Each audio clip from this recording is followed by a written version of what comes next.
All right. What's going on, chat? Hope everyone's doing well. Sick beats.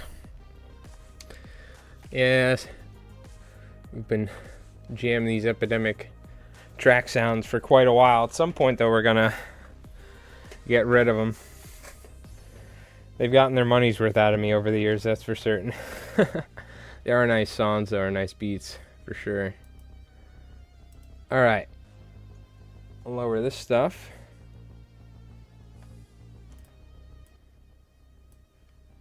Do a comfortable volume and swap everything over. Ooh, our ISO's quite bright because we were in miniature stream mode last Saturday. How's it going, chat?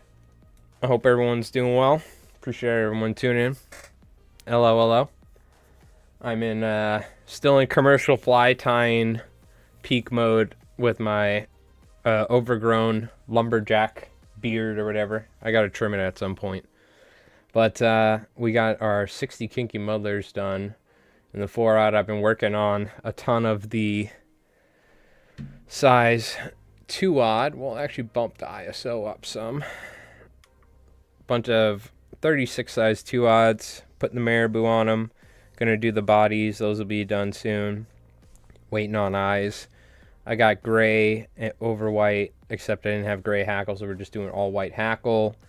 We got more backup cinderworms, which I gotta go drop off. I've been putting that off. I gotta go take a drive out there. So we got some different stuff to do. I want to tie some flies for myself, as always. I have been doing some fishing. I went out and fished probably about 4 nights in a row last week when the tide was incoming around sunset, and had some, like, I don't know, they must have been shad, maybe some small bass, but I think they were like shad, maybe even like small fluke. I feel like I would have caught them if they were fluke. I think they were like shad, maybe even white perch, that were like boiling on this new rip line that formed, because unfortunately I took some photos. I'll post them in the Discord or something. We'll take a look later. The mussel bank or sod bank that I fish on, there's like a sandbar that blocks off this salt pond from this creek, and that opens up to the main bay, or this channel. I call it a creek, but it's not even a creek. It's like a little channel point of a salt pond.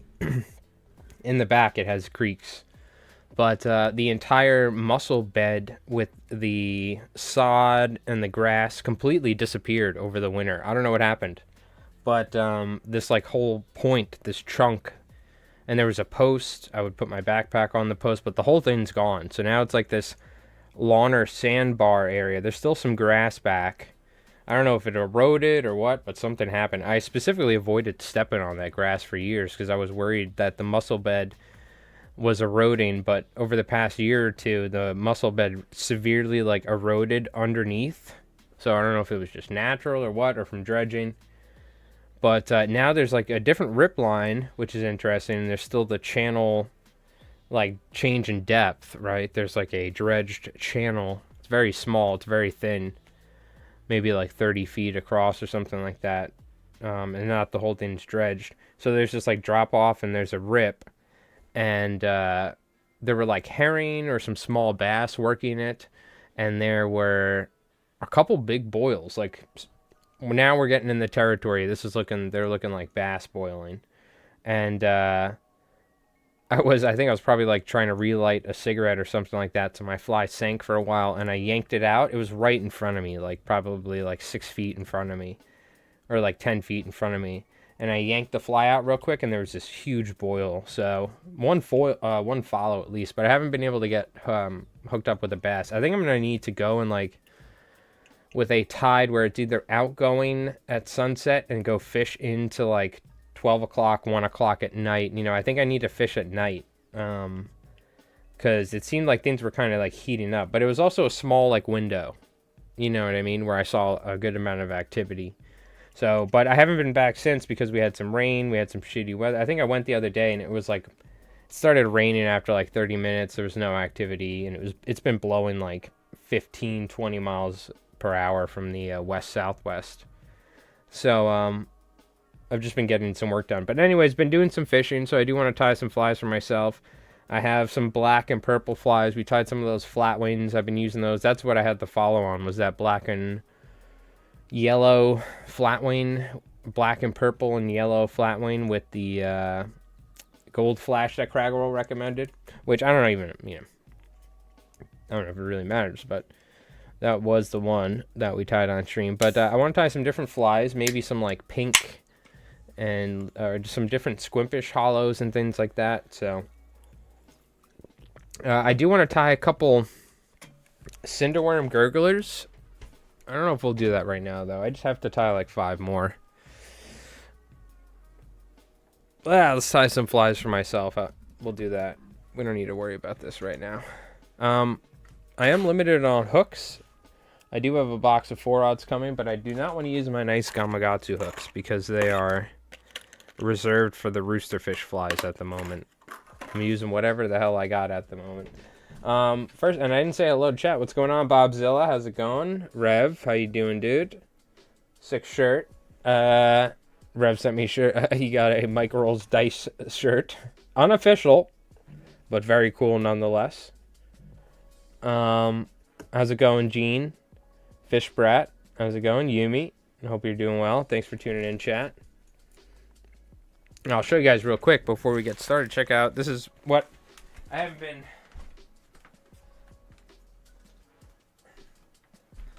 haven't been super productive in the video wise because this is what the time of year where I pretty much make all of my money throughout the fly tying season. I do make money during the spring for bass and summer for bass and spring and fall for albies and bass. So like the albies are pretty good. But the majority of the money I make nowadays is for these these like May and June roosterfish guided trips that these guys take. So these are all 4-aught kinky muddlers that are ready to go with the liquid fusion applied and everything. So this is what I've been doing for the past month, is not just these, but I've been tying more. I've been doing different colors and sizes and stuff. So I'm going to be done with these, I mean, probably in about 20 days or something, or less than 20 days to leave for the trip or whatever. So bear with me. Once I'm done with this stuff, we can get back to our regular scheduled programming. But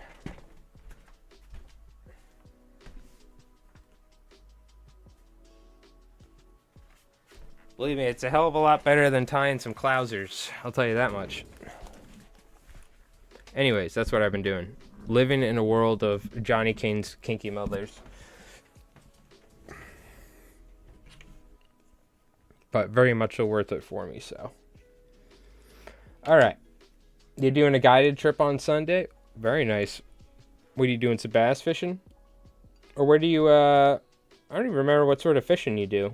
I know more about your Warhammer than I do your fishing. I know you tie on a Regal. Now. Eventually I'm going to get a rod or two lined up to fish. The 2 of my rods I need to get new guides put on. It's funny, my one rod that I have right now, all the other ones are broken. I have an 11 weight, custom built 11 weight by Wolfram custom rods. Beautiful rod, but I can only use that in certain situations. It's a heavy, heavy rod. It's like a surf rod. I used that during the fall. Right now I'm using a 11.5 foot Cabela's switch rod, 8 weight, and one of the guides near the bottom is missing, and it's such a pain in the ass right now because like the line loops and then wraps around the rod and the lower guide. It's so annoying. I have to throw, like, I'm seriously tempted to just find, like, go to the local tackle shop or online, buy just a guide and just tie it on there with thread and epoxy it. I think I'm just going to get any replacement guide I can. I was actually going to cut a guide off one of my broken rods. I might actually do that. Salvage another guide. Kinky Mother is your nickname in high school? It was far worse than that. I wish I had Kinky Mother. That would be cooler than what I had. Striper? Nice, nice. Bass. Oh, Striper, LOL. Bass, trout, and freshwater. There's a big lake for stripers. Oh, gotcha. Look. Like, when you're ready to start fishing in the big leagues, you let us know. We'll hook you up with Henry Cowan, all right? I love bass and trout fishing. So what are you doing then? You going bass and trout fishing? Because those are kind of two different ballparks, two different worlds. All right. So I got some white bucktail. I don't even know where I'm going. We're just going to let the materials take us there. I know I want to use some like squimpish hair. Probably going to do some sort of hollow thing. I need to get some larger flies. I tied some smaller stuff. We have some flat wings, but I want some like searching 5.5 inch, similar to the Kinky Mothers, honestly. Maybe we even do one. Let me also hold on. Mic check, mic check, mic check. Make sure I don't peek or anything. All right, cool. Oh yeah, I forgot. Well, you know, Zeke, I didn't forget about you, but I forgot you're a master rod builder. Mm-hmm. What do you call it? Well, I don't know. Then we'll see. I have well, the guide thing's easy enough, but these are like $130 or $150 TFOs. You know what I mean, or whatever. A lot of the ones that I have broken. Yeah, just electrical tape it on there. But yeah, hey, you want to hook a brother up? Let me know. I don't know if you could fix any of them or whatnot, but bass, gotcha. And if I were close to salt, I'd do that more. I do deep water out of New Jersey sometimes. Gotcha. My son and I got skunked Sunday night fishing, but a lot of 2 to 3 inch bait with black lateral line. Well, what's the shape profile of the bait? Could it have been some sort of like small finger mullets? Could it have been some sort of juvenile? It might have been some sort of juvenile, like, I don't know. Not weak fish, but some sort of, I don't know, some sort of juvenile fish or something. I don't know. What's going on, Rulus? Is that how you pronounce your name? The rods need special care. Yeah. I'm on the this is why I have a really nice custom beautiful sage that my buddy got built for me, a spay rod. I never fish with it. I only save it for if we go up to the Salmon River. It's like a ceremonial rod because like the fact that I'm afraid that I'm going to just damage it over time fishing. Not that I'm super rough on my gear, but I'm definitely like, I go out, I get my ass kicked in the surf. The like salt is just caked on everything, you know, after the whole day of baking in the sun and fishing for however many hours, you know. I definitely stress test stuff. It's not a comfortable environment a lot of the times where I'm out there fishing. It's like just me getting my ass kicked and not catching any fish. Classic fly fishing, you know what I mean? Thin and translucent. Yeah, I don't know. It could be some sort of weird thing. Maybe it's some sort of juvenile larger fish. I don't know. You know, it could be juvenile weak fish or something. I don't know. They usually have like a little bit more like purplish color. But like back in the day, you used to get juvenile weak fish getting torn up by bluefish and stuff like that. I don't know. I'd have to see more though. Nowadays you see some weird stuff, you know. You might even see like spot or all sorts of weird baits and stuff that come up with the Gulf Stream. So I don't know. It's hard to say half the time nowadays. If you ever see something like that, get a photo of one of them. Scoop one up with your waste basket. I mean, your stripping basket, not waste basket. Yeah, half my fly lines are trash anyway. Same thing. Let's do a Kinky Mother style tail. I'm just going to grab whatever junk hackle I have in here. I'm not going to get too particular. A lot of these I'm salvaging because they're all twisted up. So I'm actually breaking them down and using them because of the for the 2-aughs for the Kinky Mothers. That being said, I can use these. But you see what I mean? It's just like not a bad feather, totally usable, but you know, Not like what I would use on a high quality fly or something. One that I'm tying for customers. But for the fish, it doesn't matter, so we're going to use it. Skunk lasts 3 days. Well, look, I have a hard time sleeping nowadays, so not getting up at 6 a.m. makes me it makes me feel better. I wish you were catching fish, though, because I'm not there. You would think you should be catching fish. At least on the days that you knew that I wasn't even going to potentially come. You should be catching fish on those days. Did you put enough pink fluorofiber in there? I've been putting pink. We're putting pink fluorofiber in this one. Maybe that's what's going on. I actually have not been fishing as many flies with the pink fluorofiber as I should be. Damn it. Secret weapon. I'm sure, look, it's not guaranteed, but I'm sure it gives us a little bit of like, ooh. Got some of that special stuff on there. Happens, I have a Thomas & Thomas 6-weight that needs repair. First off, what the hell are you doing buying a Thomas & Thomas? Alright? What are you doing buying freaking Lamborghini fly rods? Okay? Let me tell you one thing. All fly rods break the same. They sound very similar when snapping. Okay? Whether it be a car door, whether it be after a clouser minnow smacks it and you're casting in 30-mile-per-hour winds, or whether you're landing a 1.5-pound bluefish next to a boat and the thing rockets off and you're not paying attention, you're holding your rod wrong and it just snaps it. I can't tell you how many times I watched my buddy Jeff break his like $900 Thomas & Thomas like saltwater rods on like 2-pound bluefish or something dumb. So it always makes me think, well, you know, it's the funny thing is when it comes to the price point, they all break the same. So, you know, it doesn't really matter. Oh, let's put some flash in this because we're not tying these for roosterfish. That being said, you know, I appreciate a good rod, like an expensive rod. I've always been a beginner series fly rod, dude. Give me a lefty cray. And these aren't beginner series, but these are like affordable working man's fly rods is what I like to call them. The TFO like lefty cray series. The professional 2s or whatever, I forgot what they are. They've gone up in price a little bit.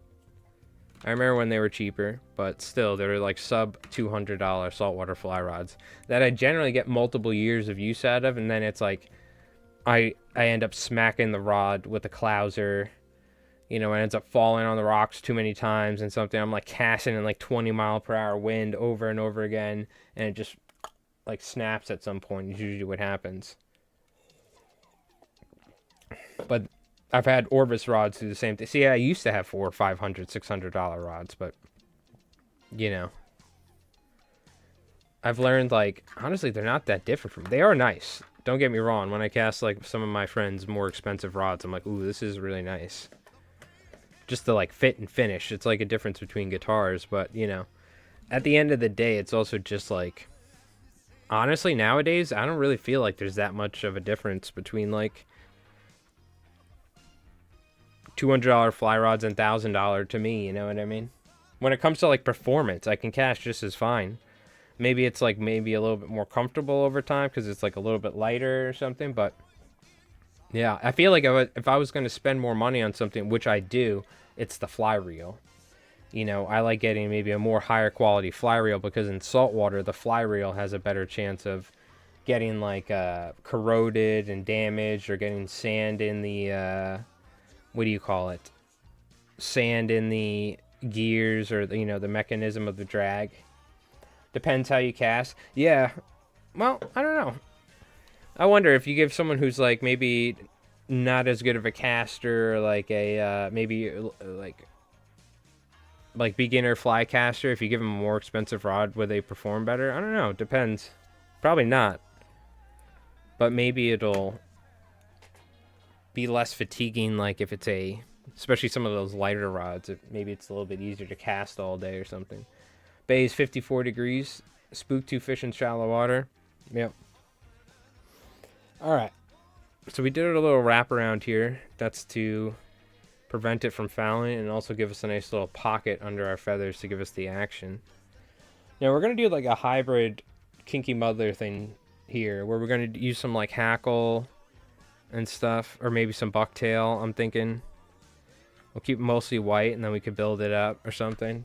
Because why not? We'll do some sort of kinky muddler thing. I have more material coming, so we can use some of the stuff that I have here. But I wouldn't mind throwing like a bucktail deceiver collar in here. And then we could do like some marabou. Because normally I do marabou here and then switch over, so. What's going on, Colin? How's it going?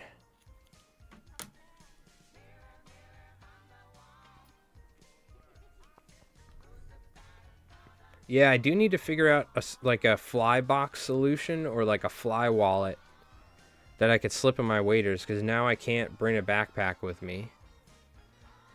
Because especially just wearing it, my back ends up hurting the whole time because I have all sorts of back issues. So I need something I can like slip into my waders, because I bring a water bottle now in my waders, small water bottle, and I would love like a fly wallet or something. So I need to figure something out. Maybe I'll take, I think I have some leather downstairs. Maybe I could double it up. Rev could like sew it, and I could put some like lamb's wool or something in there. I got to figure out what sort of material I could use, like sheep's wool. Get a patch of it, or cut patches of it, and put that in there, and I can attach the flies to it. Because right now I generally just bring like 3 or 4 flies, stick them in my little wader pocket, and that's how I've been fishing. And that's how I've been fishing for quite a while now. I generally don't bring a big fly box and stuff, because like the less weight the better for me when I go fishing. If I'm going in a boat, it's different. I'll bring a couple boxes or something, but from shore, it's a whole nother ball game nowadays.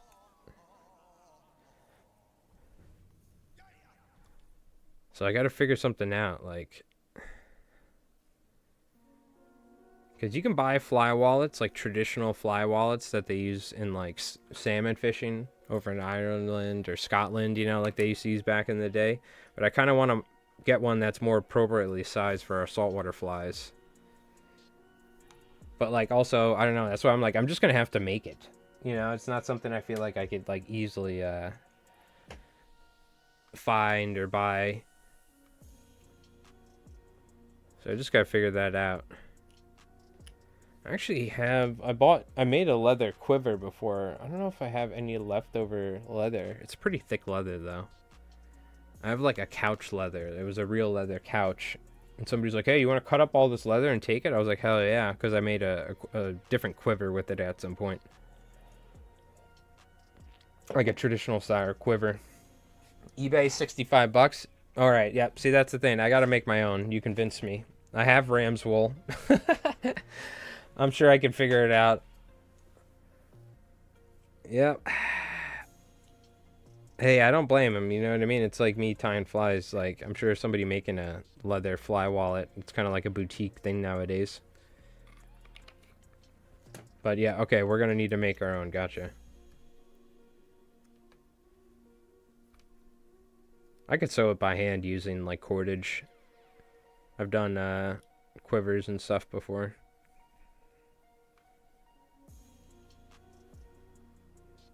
I think I actually have an awl specifically for the sewing of leather.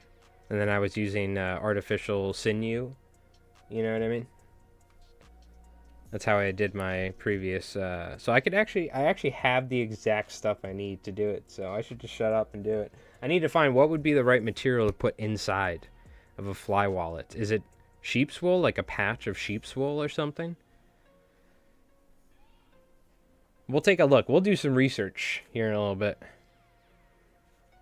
Plenty of deer skin around? True, true. Well, that'd be the nice way to do it. Have some nice natural deer skin or something. But I have some, like, couch leather.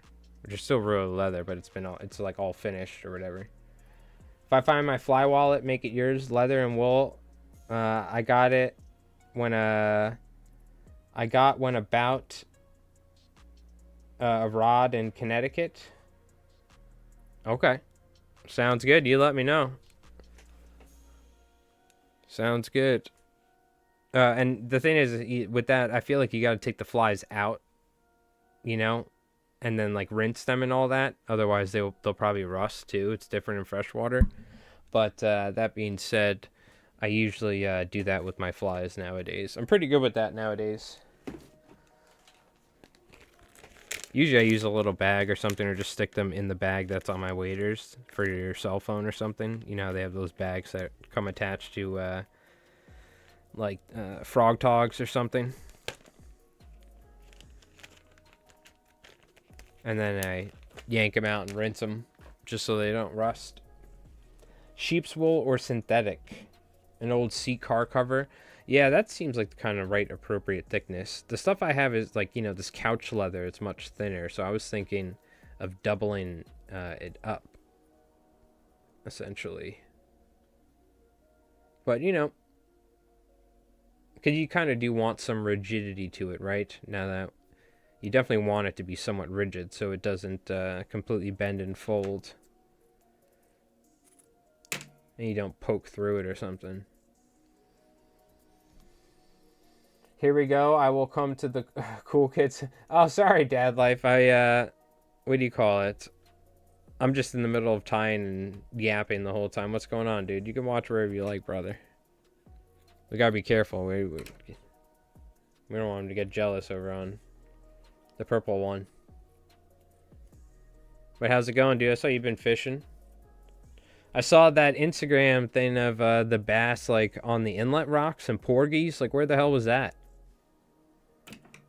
The hell sort of aquarium stuff you got going on over there, huh? I still have not done the restream setup yet, but I'm gonna do that at some point and reach out to you if I have any questions.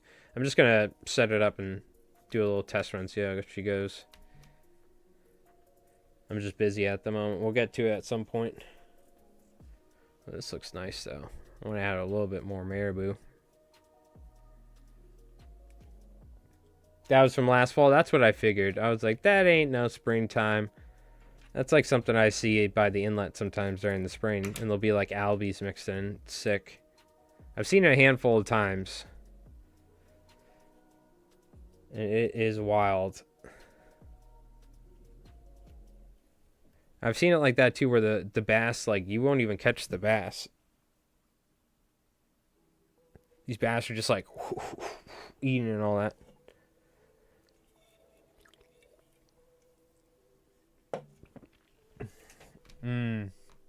Yeah, they're getting fish around.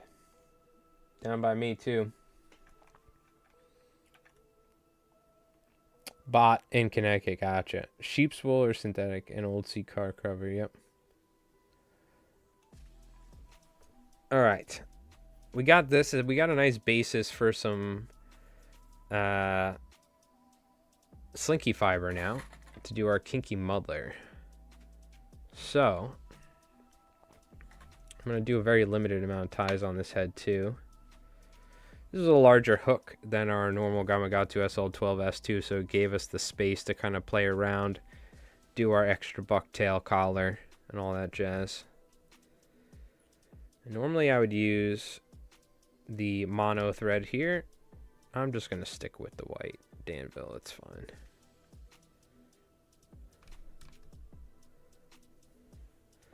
And all right, what sort of color should we use? Because I don't want to use the normal ones. I got chartreuse. We could use some chartreuse. You know what? Let's go ahead and use the chartreuse. It's a nice color. I don't get to use this a lot because they don't want it for roosterfish. It's more of a striped bass thing.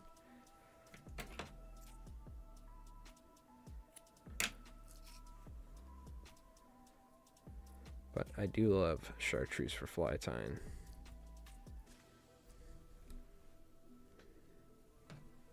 So the late great Lefty Cray used to say, if it ain't chartreuse, it ain't no use.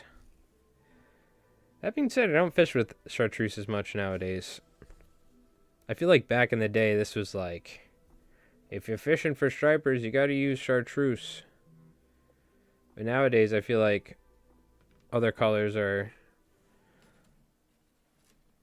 a little bit more popular. I feel like olive overall is one of the more popular colors in general of flies I sell, as opposed to chartreuse. Still popular, but I feel like back in the day, you'd see a lot more chartreuse.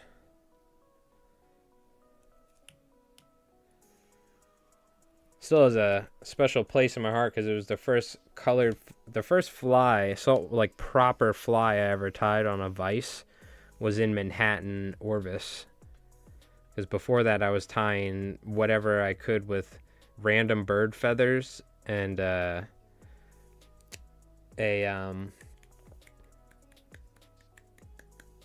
vice grips in a pair of toilet papers to hold it up. So we went to Manhattan, Orvis, because that's the only one we could find at the time through like books or I don't know, however, online, whatever. And I bought a Dan Vise, the black Dan Vise with the C-clamp. But the guy showed me how to tie a chartreuse and white Clouser minnow with the red and black dumbbell eyes. Classic fly.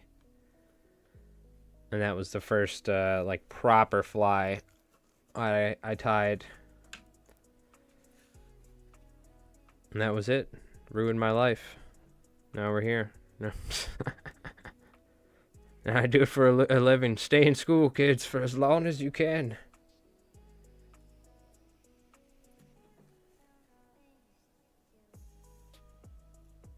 We're gonna stack this up. Vice grips, hell yeah, dude. But you gotta start somewhere, man, you know?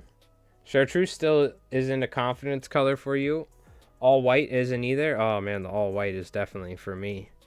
There are times where I'm like, I just gotta go all white. That's the solution here. Just classic, tried and true. But that's also like a real striper thing. If you've ever just fished for striped bass with your traditional bucktail jigs, that is kind of, oh man, this is what I hate. There goes the whole thing out of the zip tie. Oops. What do you call it? The traditional white bucktail jigs. They're just like the absolute go-to for striped bass with surf fishing out here. See, that's the annoying thing. You'd think we'd develop a better solution for these than regular zip ties. They always just fall off after a while. It's kind of a pain.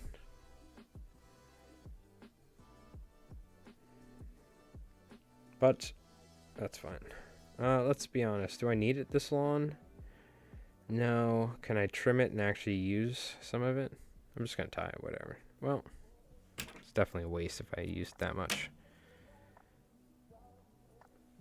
Or use that long. So I can actually take this little stuff, mix it in for the head section.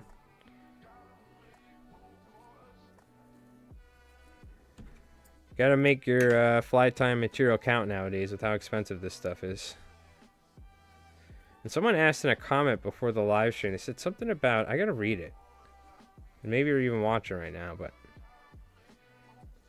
something about a small bluefish imitation fly.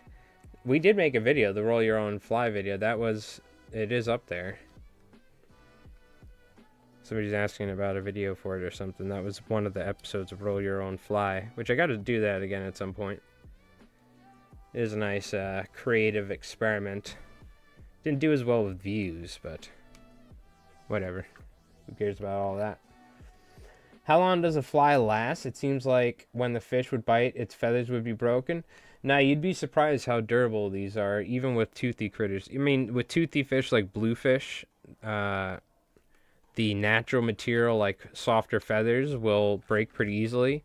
But a lot of flies like this, for instance, what we're tying, this is essentially what I'm tying for these people going down to Baja. A lot of people, the only time they need to tie on a new fly is when it gets broken off. So, I mean, they'll last quite a long time.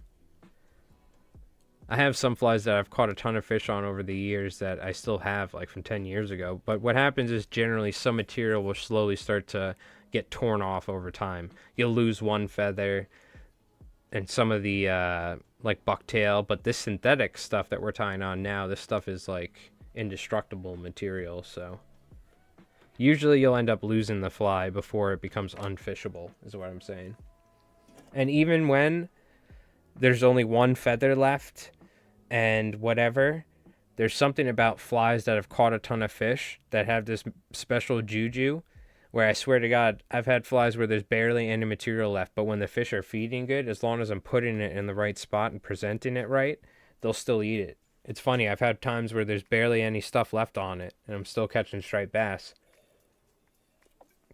Because there are times where a fly, you know, I'm putting super glue on each tie, I'm putting a lot of pressure, but if you don't do things like that, the fly will get more torn up, especially with a fish like a striped bass with like the sandpaper mouth. So there are times where like a fly's been fished to the point to where after maybe one or too many times of putting pliers on it and yanking it out of like a bluefish's mouth, it's going to just start falling apart or whatever, but there is an exception. Yeah, you'd be surprised. These flies are very durable. We're using pretty strong materials. Even this hackle here, like if you try to just snap this hackle by hand, it's not very easy to just break it. You know what I mean? So you can do it, but I mean, it takes a somewhat considerable amount of force, you know? Like pulling it like that, it won't. You have to specifically like that. And that's quite a lot of pressure I had to put on there. I know it doesn't look like it, but believe me, I break these with my hands all day like an idiot when I should be cutting them because I don't like getting all this stuff flying around there. So I'll just kind of pinch it and break it and then tie it on there. But after doing that all day, I feel like I'm going to get arthritis in like 10 years or something. So believe me, it takes a considerable amount of force to even break some of these feathers. But right time, right place, the fish grabs it the right way, it could destroy it, yeah. For sure. But it always surprised me how durable flies can be at certain times. It's more so the hooks. The hooks will rust out. You'll bang a hook up on a rock behind you if you're fishing on a rocky beach. You know what I mean? Things like that, you know. Or if you leave it in a box, it'll get rusted or something, so... Or you're going to break the fly off. Those are the most common times you end up losing it, but...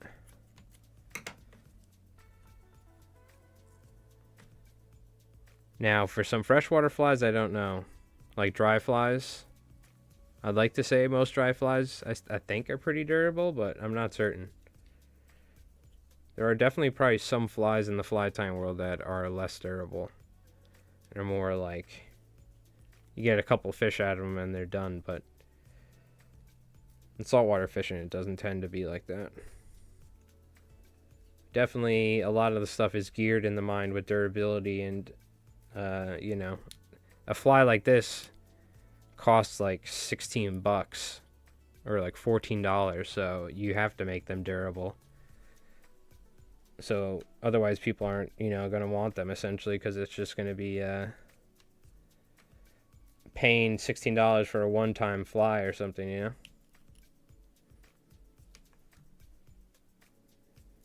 So if you just rinse them, especially in saltwater, you rinse them in a little fresh water when you get home and let them dry out, you're going to get a lot more mileage out of them, so...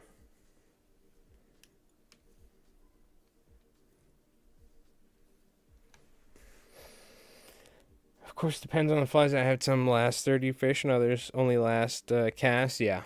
Depends on how well you tie it, depends on the material, stuff like that. A bucktail and some pork rind, sea strips. Yep, that's a classic. Yellow is the new chartreuse. Whoa. Yellow used to be cool back in the day. Is it made a resurgence? I mean, just think of those yellow bombers and stuff. Those are some of the coolest plugs you'll ever use. Yo, what's going on, Neves? How's it going? And Doc? How's it going, dude? How's it going, Doc? What have you been up to, man? Yeah, a long time. I feel like you're always here in spirit, so you know what I mean? What does that mean? I don't know. How's it going, dude? Hope you're doing well. Hope everything's going good. Doing any fishing?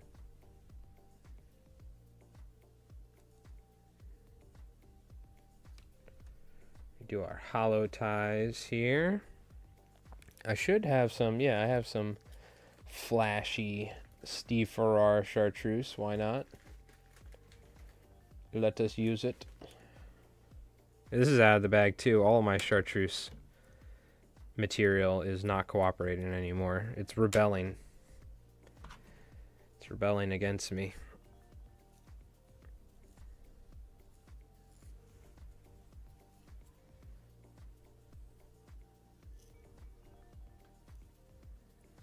Go ahead and get this ready for our semi-hollow, I guess you could call it, or something. Is that what I call it? Half hollow tie, I think I usually call it. Is there like an actual official name for this tie? I don't think we ever determined it, right? Or we did, and I always forget. Just get a little bit more here for sure.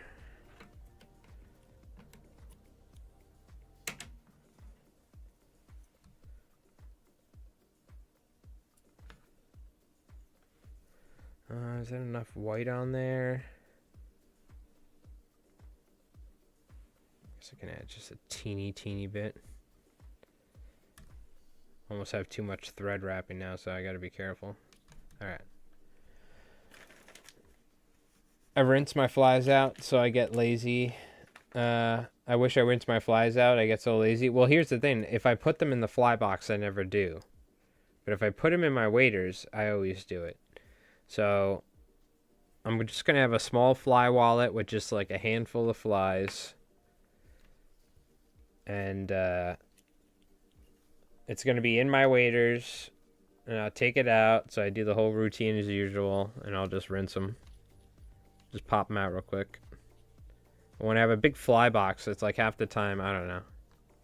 I never end up doing it. And then they always end up rusting in the fly box. Slowly. Some hooks are better. Gamakatsus, these old Eagle Claws, the 254s and stuff. It's the modern day like darker finish ones that always rust a lot quicker for me when you're lazy. So Mustad's counting on you with the new finish to not be lazy. Come on, you're expecting too much here, Mustad. The yellow darter from Montauk. There you go. Yeah, I had a yellow darter. Probably still do somewhere. My favorite in Montauk was a blue, I think it was the 2-ounce blue and white Gibbs pencil popper. That's what I used. And it had like the red throat, you know, and the painted eyes or whatever. That was my go-to. That's what I caught like my biggest fish on back in the day. I caught a couple nice ones. That's the one that I use where I'd always tell the story where the guys were cursing at me on the rocks. These like guys with like $1,000 Van Stalls. What the F are you doing? You fucking letting this fish go? What are you, stupid? You know, because I was reviving it and like whoosh, watched it swim away. Everyone's like, "Whoa, what are you letting it go for?" They were like all yelling at me. It was hilarious. They're like cursing at this kid. Oh, I would have kept it. What are you doing? Yeah, well, catch it yourself. I'm over here fishing with my Sports Authority rod and my, you know, Kmart waders or something. No corkers. Like, I was like, like banging into the... I couldn't even get on a rock. Everyone's on the rocks. I couldn't get on the rock because I don't have corkers. So I'm like standing on the slippery, smaller rocks. But like, you know, I could still like balance somewhat and try not to fall. A couple times we fell and got wet, and that would be the end of the Montauk trip that day. Was after we got wet. We were like, all right, we're done. I remember though, I only caught fish on the fly there a couple times. I tried and tried. It was tough. There was back in the day when I would go too. There were times where it was straight up combat fishing. So you couldn't even think about fly fishing. You'd probably get jumped. But there were other times, because we're, you know, we live like 45 minutes, hour away or something, we could go. And there'd be less people, and I could fly fish, but it'd be like in less ideal spots. We'd get away from the crowd. But I think we caught some like cocktail bluefish. I don't even know if I even caught any straight bass from shore, like under the lighthouse on the fly until later on in life. And I think most of it was still with spinning rods.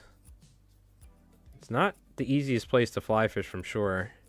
I remember seeing guys swimming out on rocks in wetsuits and fly fishing back in the late 90s, early 2000s. That was pretty cool.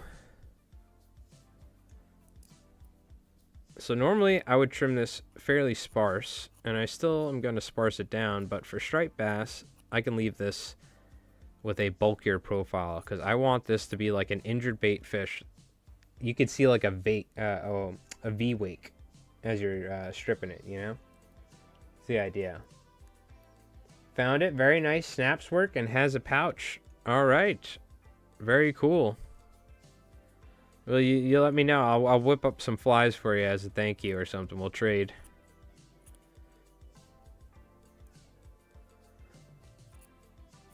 Or you know what? I got some. I might even have some still brand new in the pack that I bought because my buddy back in the day was like, I got a crazy deal on these ostrich hurl. I'll like bring you some materials and stuff too. You could.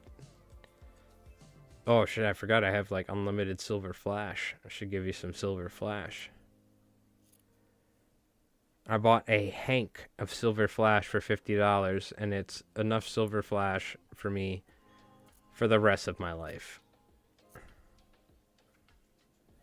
Make you a little grab bag. We'll do like I'll give you some flies or something for it too. Alright, I'll trim this up. Yeah, I used to have one that had like a plastic pouch. It was like a fly wallet with plastic pouches, and you could take them in and out and swap them. It was like a whole system. I ended up selling it at a fly show. But it was a little too bulky to like slop in the waders, you know? And it like always compressed the flies quite a lot. I think with a more traditional one, you might be a little better off, but... Because again, I don't want to load it up with flies. I almost get sometimes... I find when I have too many flies in there that it becomes a distraction of like trying to chase what I think is the perfect fly for right now. It's almost better sometimes to have like 8 flies, you know, 6, 7 flies, and you're like, all right, well, I got something, you know what? Should be the right ballpark. And you're kind of forced to be like, all right, well now instead of like me switching flies, let me try casting this way, casting that way, and slow down my retrieve, speed it up. Now I'm going to do everything I can because I only have so many flies. So, because what I could do is I could bring like a kinky mother in green, one in chartreuse, one in olive, one in pink. But instead, I'll just bring one. You know what I mean? And if I want to, I could bring 2 sizes. So there is something to be said about that as well, as opposed to like, you can almost get paralysis with fly choice. All good here, brother. Can't complain. Glad to see you're still keeping the Friday fly tying alive. I trying to. I was out the other day. Sadly, no fish to report. A couple of sea trout jumped in front of us, but sadly they weren't interested. How's the fishing with you? Have you been out? No streaming any live fishing yet. I'm going to try and get the multi-streaming set up with Restream. And it should work. It's probably going to be the usual fishing live streaming we do where it's like, you know, God knows how the connection's going to be. But that being said, I haven't caught a bass yet this year yet. We have a full moon coming up, hopefully soon. So I want to go out there for a worm hatch. But I had like one follow the other day, and I caught some shad and stuff. But I've been seeing some boils, so... The problem is, it's always this time of year, the beginning of the fishing season, and like the kind of where it's really heating up. This is when I'm very busy with the roosterfish and the kinky muddler flies. So that's kind of really what I'm doing right now, is just tying as many of these as possible. So that's really all I'm doing. It's just tying. I have the YouTube. I'm falling a little bit behind on YouTube, but, you know, we're going to have some fun videos here. I'm going to have a fly time video coming out soon. And I got the next barrel report planned, but it's just kind of like super fly tying season for me right now. I hit a gut in the head with a clouser on the north bar. I did warn him. Oh, you hit a guy with a clouser? Yeah, I know. Look, there's been times where I've warned people, and I'm like, dude, look, you're in the danger zone. Like, I can only control this thing so much. Like, you're getting way too close, and you're standing right behind where my fly is, like, flinging back and forth at like 100 miles an hour. Like, no, no, you're good, you're good, you're good. Okay,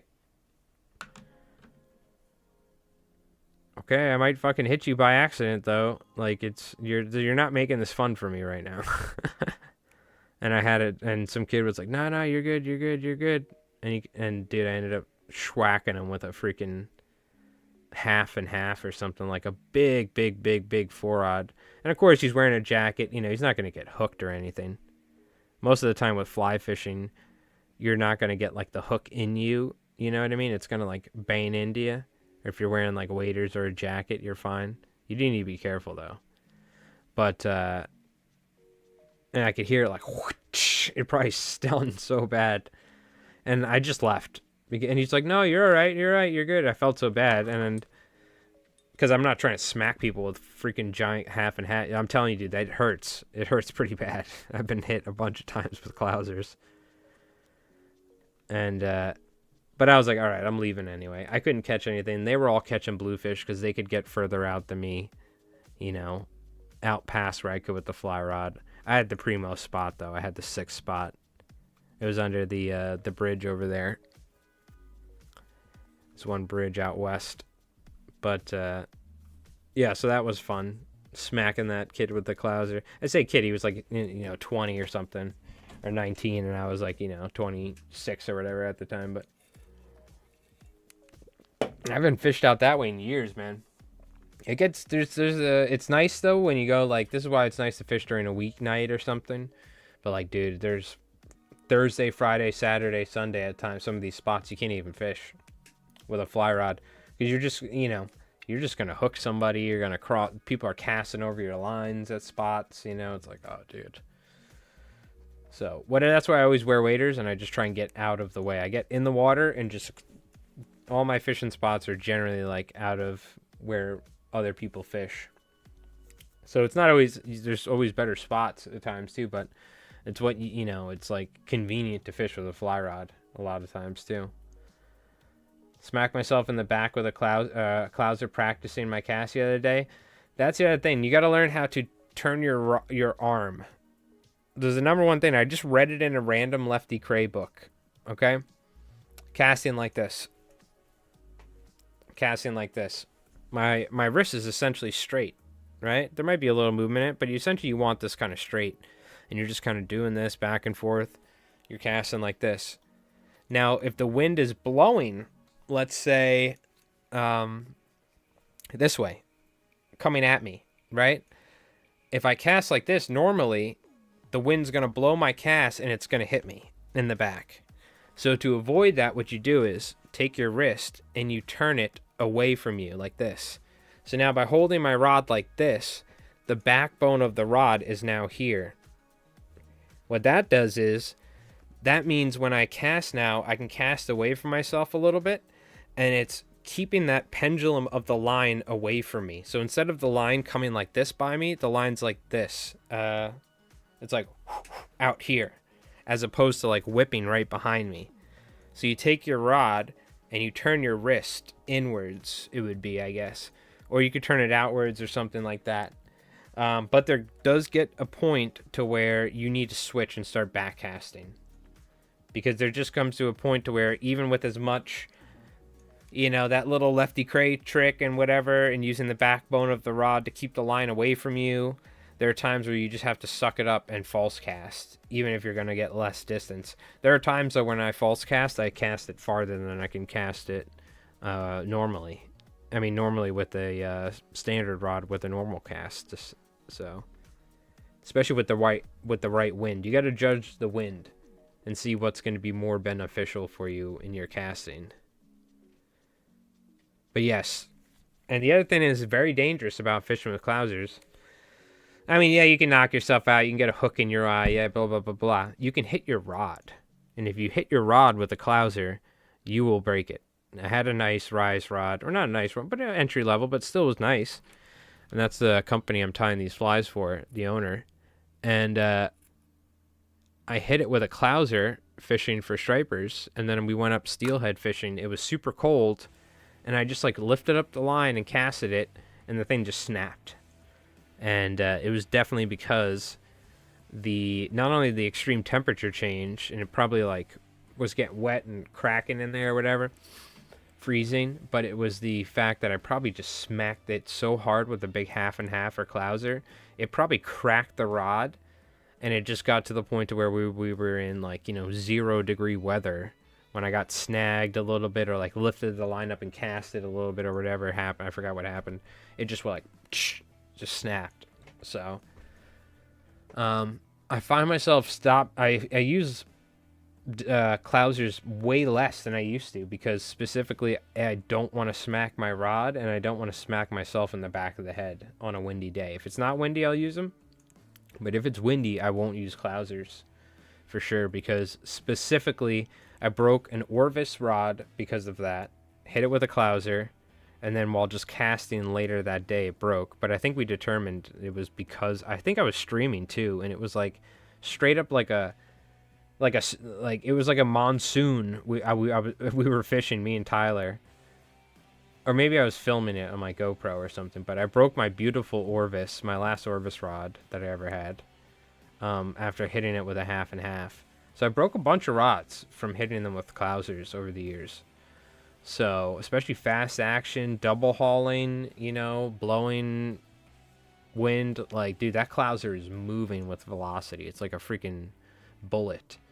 So I definitely, if I use weighted flies, it's with the lead wire wrapped on the hook nowadays. I'll use jiggies too. Jiggies are cool. I feel like a jiggy is less damaging because the jiggy will hit with the hook eye. It has the mass and momentum behind it with that bullet-shaped cone, but it's not like a chunky lead eye, dumbbell eye. So I feel like you're less likely to damage it, but you still, you got to realize when you're double hauling like this, and that fly is cruising at an insane speed, and it's a weighted fly, so it has even more momentum behind it. Dude, that thing has some pressure behind it. So, like, you smack an 8-weight, like, you're going to damage the blank. So, I think with a jiggy, you're less likely to actually damage it as much, but I still think you could still break it or something like that. But I think the clouser dumbbells are really, like, you got to watch out for. But that's just my thing. I can count, luckily under one hand, or on one hand, but I've probably broken 3 rods from weighted flies, and it being like literally 20 to 30 mile per hour winds, raining, really crappy out. I'm like chest deep in the water waiting, and I'm casting, and I go to cast, and the wind's generally blowing behind me in that scenario, because good luck trying to fish with 30 mile per hour in your face. And the fly is going like at Mach 5 or something, and I just hear just the loudest like whoosh, and it just hits the rod. Generally, I don't break the rods when it hits. It's usually later on that day, or when you catch a fish, because it's like while you're mid casting and the rod is flexing, or when you're fighting a fish, it'll break. So just a little observation. I definitely stopped fishing with like dumbbell eyes and even just weighted eyes, the big front forward weighted eyes as much. I still use them. I still use these flies though, but I'm very conscious. I'm always like making sure to not have hit myself in the back of the head with them, because you're gonna see stars or have a big lump on the back of your head. But you can like break your fly rod, so that's a big thing. You're the same with trout flies? Very nice. I'm glad you're staying busy there, Doc. All right, let's get a little close up on this. So what I gotta do is let these eyes dry, and then I can put liquid fusion on them is how I do it. I also do a final trim after it dries. I'll probably come up here and just ever so slightly touch this upper section up. You see that? You see how the bottom I kind of got it a little bit nicer, but we can also touch this up here and just get that a little bit more lined up. My fingers are a little long, but I've been trying to finger pick on guitar, so I've been leaving these ones a little bit long on my right hand. But very simple fly for sure. pushes water with the head, though. You can leave it bulkier. I'd definitely say if you're gluing 3D eyes on, you're going to compress the fly some more. So you could always just like leave the eyes off, or use those like tab eyes if you wanted to, you know what I mean? Oh, I think it's going to be raining. Sending me some rain warnings. All right. Very nice. I think it's time for a Union Hookah Lounge break. And just take a quick stretch break. Speaking of bad back issues, I just find as long as I get up and stretch, because I tie flies all day. Recently, I've been literally tying, like you can see all those kinky mothers. I've been tying just, probably like 10 to 12 hours or something, you know? It's important to get up probably at least every hour, hour and a half, and just get up for like 5 to 10 minutes and just walk around. Especially working from home, sitting down a lot. It's like, you know, I need to make sure my legs still work, you know, like 10, 20 years. So it's good. But just from somebody who ties flies like all day, I always like to bring it up. It's good to get up and stretch every once in a while, especially somebody who has bad back issues. And it's a good excuse to go hit the Union Hookah Lounge break. Jerry might be serving up some empanadas too. So let's see. Nice little kinky muddler is something I definitely wanted to have in the box. What else do I want to tie? Let's put the chartreuse material away. I'm thinking I just really can't complain about the Squimpish Hollows or a Bucktail Deceiver. I know I sound like a broken record, but I mean, you can say what you like, and you're like, oh, let me tie Jimmy's Ding Dong muddler or whatever, you know what I mean? At the end of the day, there's only like, I kind of stick to my tried and true favorites when it comes to what I fish personally. And it's kind of hard to beat just a good old bait fish pattern, 6-7 inch search and fly, you know? So I think that's what we're going to do. Something different than a muddler, though. I wanted to tie a muddler, even though I don't know why I'm tying muddlers when I've been tying, you know, I tied 100 of these in the past week or so. They are a great fly, you know. Shout out to Johnny Keynes. Very cool dude. Good jazz musician as well. Or musician. I think mostly focusing on jazz, but I'm sure you can get down on all sorts of stuff. All right. Was messing around, did a few clousers with the scud belly for the weight in the front. Oh, that's interesting. So you put the scud belly in lieu of the dumbbell eyes, is what you're saying? Sounds pretty cool. I still got to get some of those scud. Oh, that reminds me. So I just ordered my God, a lot of money's worth of materials. But they were out of hackle at saltwaterflies.com, so I need to get hackle from Jay Stockard maybe or somewhere. So I want to look for scud. The scud belly, the scud weights specifically for the Henry Cowan's darting baitfish fly pattern. Okay, thank you for reminding me. So what flies will be in your waders pouch next year? I'll let you know what was in there last time. It was a gurgler we tied, yellow head gurgler or something like that, or white head gurgler with the yellow tail. There was one of the Cowan's baitfish, but the flipped upside down one. There was a black and purple flatwing, which is on the rod right now. That's one we tied last stream, I think it was. And what else was in there? A fly from last surf season, a big bulky bulkhead. I was like, what the hell is the name of that fly? It's huge and bulky. Oh yeah, the Bulkhead by Bob Popovics. Also, if you folks didn't see, they're doing a auction of Popovics, I think some like flies, some of his reels, and some of his gear for Project Healing Waters, which is very cool. So check that out if you guys are interested. I'm sure the stuff's going to be probably up there in the money, you know what I mean, in price-wise.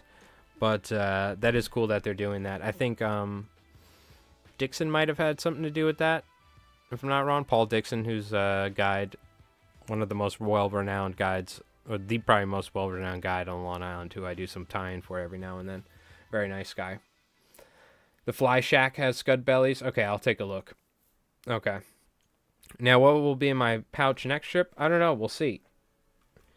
Probably one of these kinky mullers and whatever the hell else we're going to tie tonight. Oh, I forgot to put the secret sauce. Yep, that's my bad.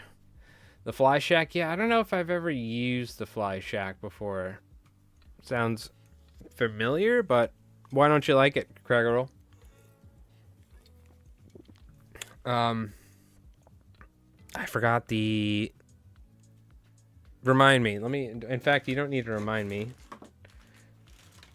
I'll just find it and pull it out. Whatever we tie next, we have to put some of the fluoro fiber. Do a little test. Now, one thing to note is I've been fishing some larger flies. I did tie... All the bait I saw was really, really small. So I fished small flies. I'm talking about I tied like a teeny deceiver that was like that big.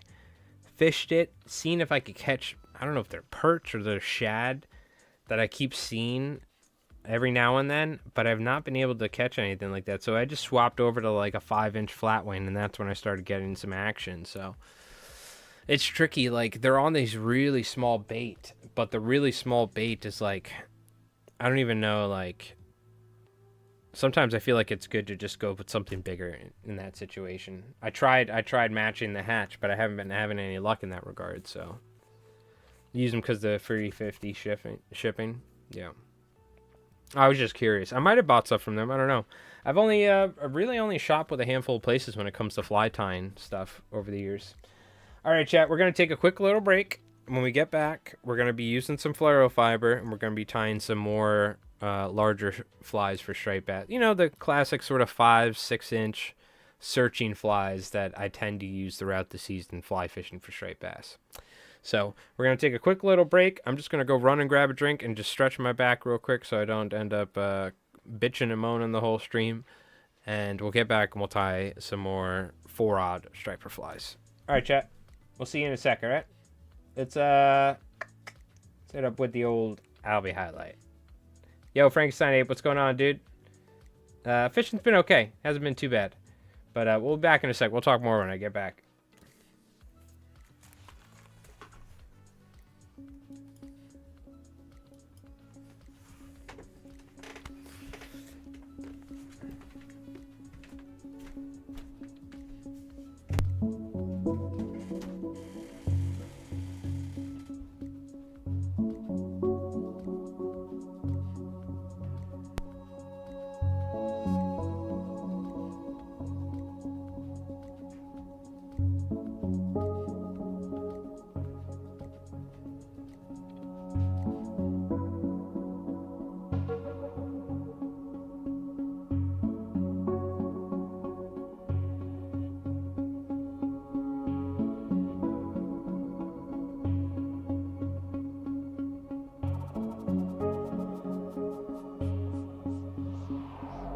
Yeah, dude.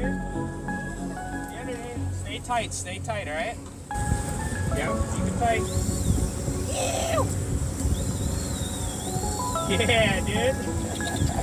Yeah, you did. Knuckle buster.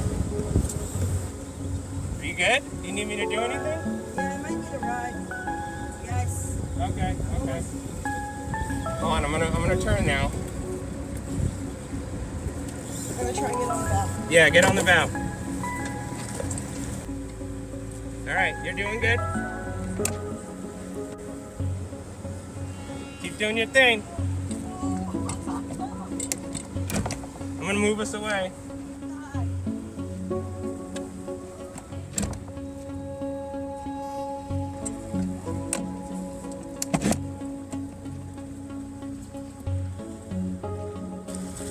Is that a little one? No, that's a nice one. Oh, let's go! Come here, hold next to our alley.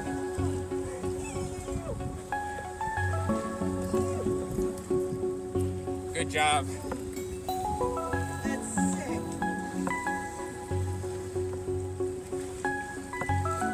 All right. Nice. Let's go! Woo! Albie slap! Good job, dude. Yee!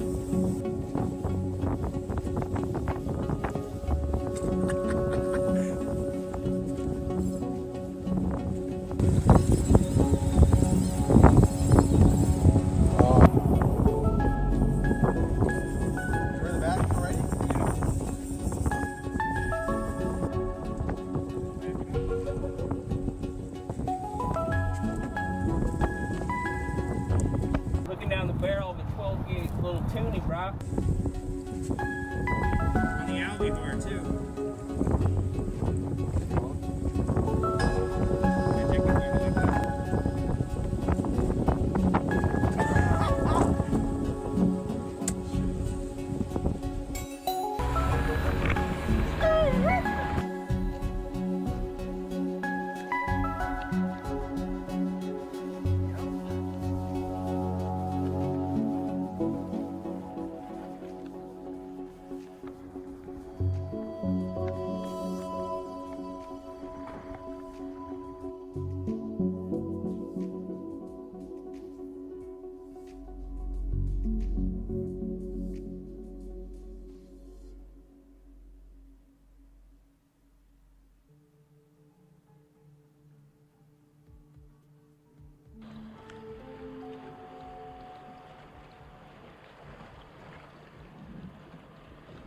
Oh my god, dude!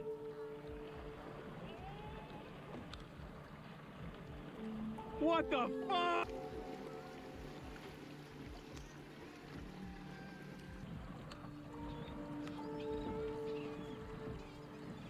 Woohoo!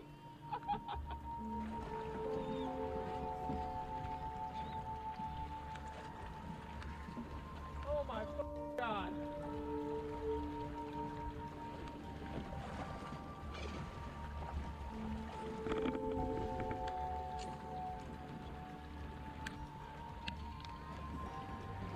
Yep.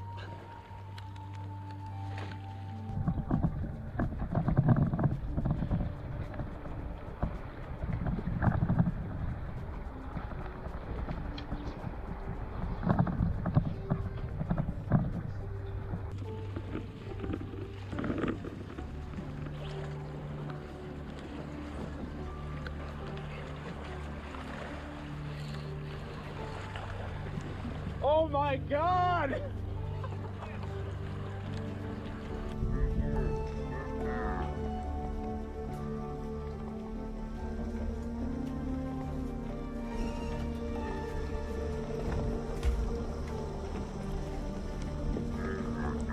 Alright, keep tying. Thank you, chat.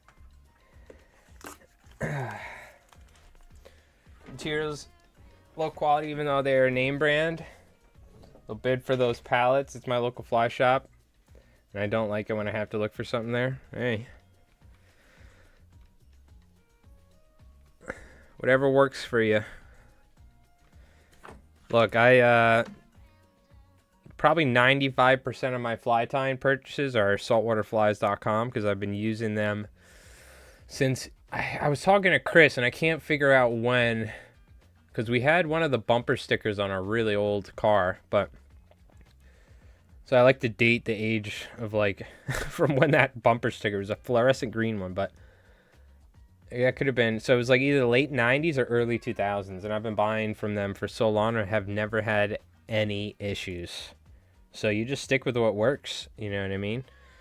And the website's a little archaic, but you know, I've been using it for so long, it works great. But if I need to, either JS Stockard for like the fluorofiber, for instance, because that's kind of a niche thing. And one of the other places I get most of my materials, lurepartsonline.com, which is a lure making website, but they have a significant amount of fly tying materials at cheaper than most fly shop prices. And you can buy in bulk from them as well. Or you can like, they generally have like a significant amount. And I think you even get it's cheaper if you buy more. Like the more you buy, you can, things become a little bit cheaper or something like that. So you can even get like a significant amount of hooks or materials and stuff. So Lure Parts Online is good. It's not, you don't even need like, you know, it's not like you need a commercial business or something. So I recommend checking those out for some places. Local fly shops are nice, you know, but we went over recently. My local fly shop, they charged me like $17 for a bucktail. If I show you the bucktail, this is what I would hear from the chat. You know what I mean? So I'll get rods and stuff or lines from local fly shops, but unfortunately they've seemed to lost me with their fly material pricing recently. So It's a little too much. I also buy my bucktail generally in bulk now. It's only when I need to get colored bucktail in certain colors, you know. But I know Brad Buzzy's going to start up his site again soon and stuff like that. Or there's Hi Guys, Flyco, you know what I mean? So I might as well, at that $17 price range, you might as well get a more boutique bucktail for $18 or something, you know what I mean? So, all right, let's keep on tying.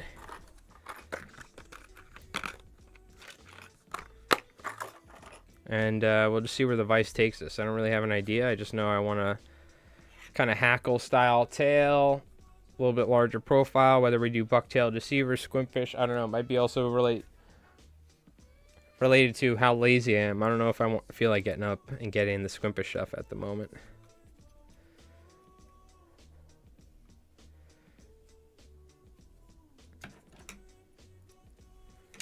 Now, I have been doing some like later. The thing is though, I need to like definitely tie like just like a nice blue, pink and white bucktail deceiver. That's what I normally use. So let's do that. We'll go all out with the hackle and stuff as usual. Let's do blue, yellow, white.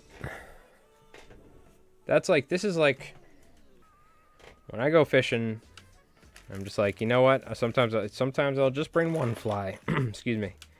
Be a fly like this. Whether it's pink and white, it's olive pink and white, or olive yellow and white, or blue pink and white, blue yellow and white. It's like this sort of fly. It's like my comfort zone for search casting or blind casting, you know. Let's go with what it's going to give me the most confidence when I'm out there. Because generally I don't really change my flies that much, you know what I mean? A lot of times I'll just kind of stick with what I got going on. Because a lot of times the flies that I fish, I've been fishing for years, and I know they work, so it's generally not an issue whether or not they work. It's, I guess, whether or not it's the right time and place for them, but again, for this sort of fishing, all right, these are also too small, so let's just go ahead and grab some. Let's grab some different hackle here. Anything appropriate size, perhaps. This will work. See, not necessarily an ideal hackle for tying a fly for customers, but again, if I'm tying stuff for myself, I have no problem fishing a feather like this. Doesn't need to be perfect. I do want to make this a little bit longer, though. This is going to be right around. It's right around 4.5, 4 3/4 with this hook.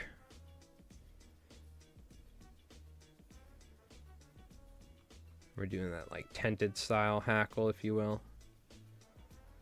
I like this kinky muddler style tail. Of course, flat wings are fantastic too. These are like my two favorite style tails nowadays. Either you tent it, and if I tent it, for instance, now I'm going to have to use 6 hackle because I'm going to match the colors on either side. It does add up. A flat wing, you could get away with 3 or 4, for instance. And for instance, we're kind of running low on usable yellow hackle here, but I'm just going to grab. So you can see now we're getting to the split ends. Not sort of stuff I'd use on, again, more expensive stuff, but for myself it works. How do you get the twist? How do you get out twist and feathers? Let me find one. Because there's definitely, I have a bunch here. If you really want to, and you have a twist and a feather that you're having an issue with, here's a great example. This one's pretty severe. And you're like, look, I'm determined to use this feather. So for instance, for these nice kinky muddlers, I'm charging a pretty penny for these two, even at commercial price. I wouldn't generally do this. What I would do is I'm going to use this for a 2-aught. And the 2-aughts are smaller. So I'm just going to cut it like this and then tie it like that. It's perfect. But if I need to, and I'm going to use it for myself, and we could use this. You grab it. So here's the twist, right? Here's the inline where we need to fix. So I'm going to grab it, pinch it in between my fingers like this. Grab this side, reverse pinch, and then twist back.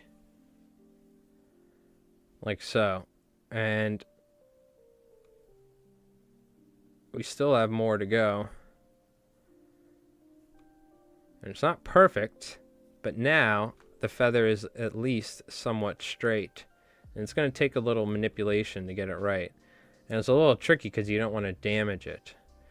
But there you go. Now the feather is at least like somewhat straight. Again, you're never going to get it absolutely perfect. You can tweak it, but like I'm also not going to spend an hour tweaking it when I'm tying a bunch.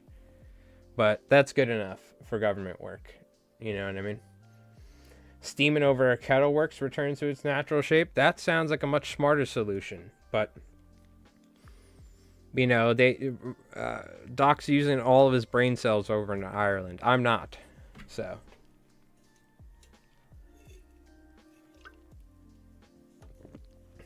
I've only bought weights and never tails or feathers. Gotcha. Yeah, well, if you know there's a place that you can buy certain stuff, right, and you don't need to worry about quality control, because it's pretty hard to, like, when they're pouring lead eyes, it's a pretty consistent thing, you know. But when you're buying chicken feathers, it's not always a consistent thing, for sure. And even me, I have a hard time consistently getting Chinese saddle hackle in bulk that is, like, half usable. Sometimes I buy these Chinese saddle hackle packs. Half of it is this twisted crap that I can't even use. And I can only use it by cutting it down or twisting it and stuff, or using it for myself, essentially. Because when I'm commercially tying, I'm not going to use it when it's got split ends, it's twisted. This is a beautiful, look how beautiful this feather is. But that little split end at the end ruins it. Now, I could put this in a fly I'm tying for a customer and it wouldn't matter. Like, I mean, it's gonna look just as beautiful, but it's like, I know I don't want that split end feather in there. Do the fish care? Hell no. But it's more of a matter of principle with my fly tying if somebody's buying them, you know. But again, for me, it doesn't matter, so. I like saddle direct from the Cape. Of course, this is always great, but this does get expensive. And if I were to tie, I couldn't even tell you how much money I'd have to spend to get the right amount of hackle at the right size to tie the amount of kinky muddlers I do. If I had to buy patches like this, it would probably be like $1,000 in hackle. But I can get away with a $25 1 ounce bulk pack of hairline. And it lasts quite a lot. What is this little flying ant or something? There's like a little gap where my AC is, and when the lights are on, every once in a while I get a little random flying insect makes its way in here. Alright. Let's add some blue hackle here.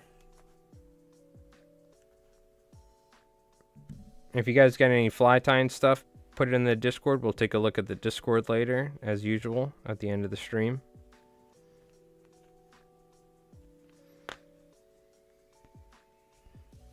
Is that a termite? Is that what that is?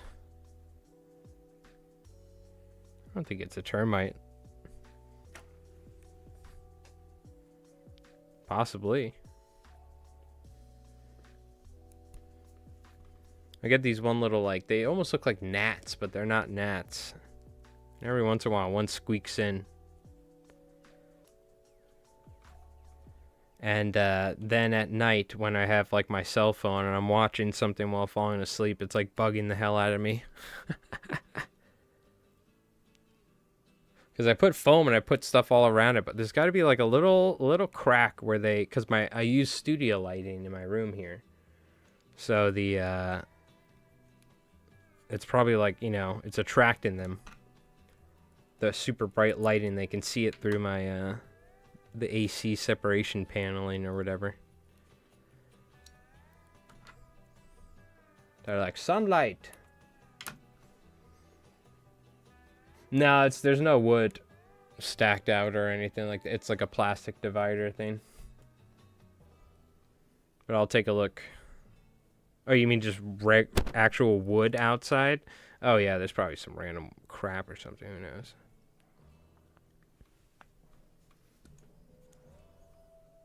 Is that what that sucker is? Where is that little guy? You saying this is a termite right here? Let's get a close-up. He's walking around.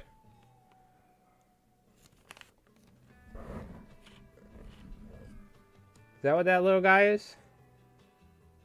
He's a termite?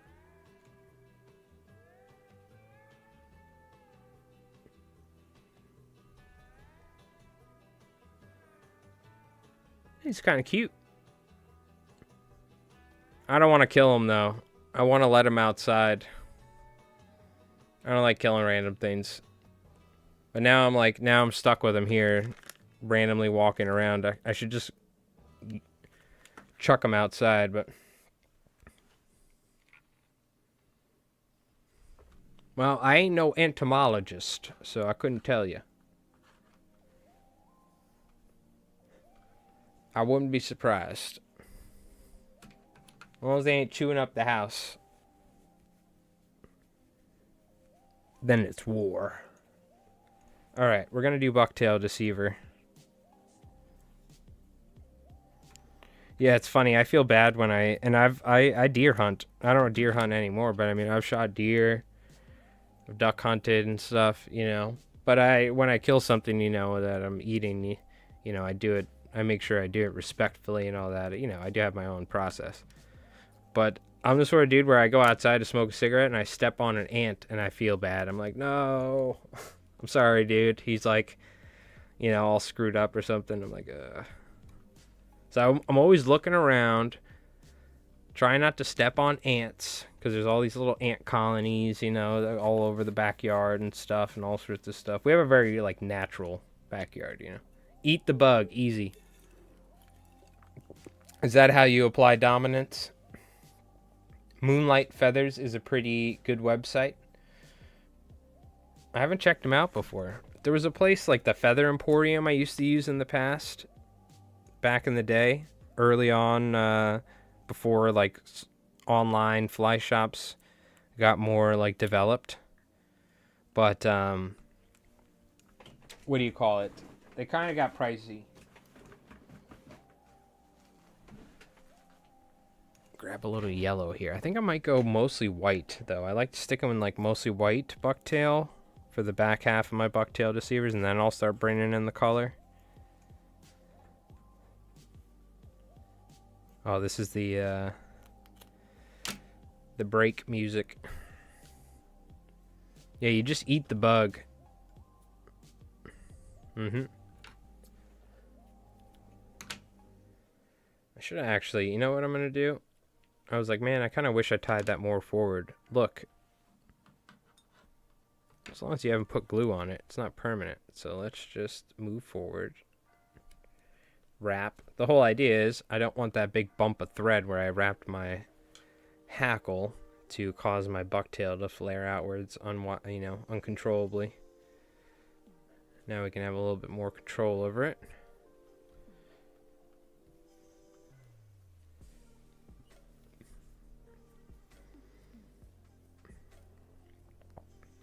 I'm keeping them pretty sparse.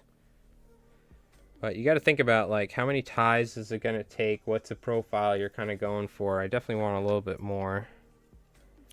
And bucktail is hollow. It will react differently. I'm going to put a little bit more on top. I feel like I got enough on the bottom there.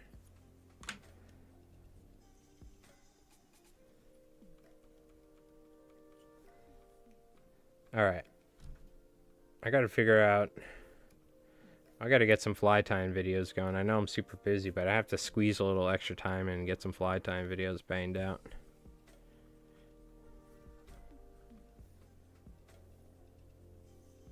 We gotta do the magnum bait fish.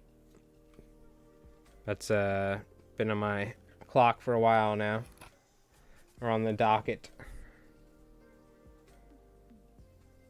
Put a little super glue because I like it to be nice and durable. Are we lined up for the vertical? Yeah, it looks like it. Okay, where's our cardboard? We need a little... I need my little super glue spreading patented piece of cardboard. Here we go. God, I have stuff everywhere. Okay. I'm going to need a vacuum after. I was going to vacuum and I realized I had to stream, so I was like, we're doing it after. I usually save this hard card stock from the packaging. What I do is I rip a piece off like this, and I apply a little bend to it. Get a chunk of super glue on there, and then I wrap it like this. And that's how you can avoid, you can then control it so you don't get super glue on any of the material, but you can evenly spread super glue along the thread wraps, and then you can wrap over it, making it even more durable. That's what I do pretty much every step with the kinky muddlers. Because again, if you're tying flies for, I'm not even joking, I showed you guys some photos. Some of our customers had roosterfish that were like 1 pound off of the world record. Fish that were over 100 pounds. Like, I'm talking about almost as big as, I mean, I don't know how, the size wise, but they were just gigantic. But like 100-pound roosterfish or a 90, 80-pound roosterfish, that's a serious fish. And they're catching like multiple fish, you know, upwards of 50 pounds and stuff. So I want these flies to be durable. You know what I mean? So, not camel eggs. I've heard some speculation, conspiracy theories, even, that Mike Ross has not been spotted in Tijuana on vacation. And I may have killed him, or someone may have killed him and buried him in Tijuana. Can you speak on those rumors? First off, the false allegations, they've been going around for years. Mike Ross is actually on vacation in Finland, and he's been practicing his yodeling, and he's been working on his salmon fishing. Okay? So, but again, he, you know, he's his own man. Okay? So I can't control what he does. Okay? And if you don't know who Mike Ross is, good. Okay? One day. All right, we're going to get some colors going here. How dare you bring up Mike Ross? Jerry's still here, though. Isn't that right, Jerry? I wish I had a thing of, like, plates dropping. That's what I need. I need a sound effect of plates dropping. That'd be perfect. All right, we got some blue. I say we go a little yellow and blue up top. Let's see, how many collars? I think maybe we do white, belly, yellow. Then we go white, belly, light blue. Light blue is very light. So the yellow might come after. Or yellow might just be on the cheeks. Yeah, maybe let's do yellow cheeks. So I'm going to use this light blue. Dude, this light blue is like pretty light. So I think we can kind of use this for our top color now. Again, keep it sparse. Just move up a little bit. I don't know, a couple millimeters or whatever. Till it looks plumb. Yep, looks plumb.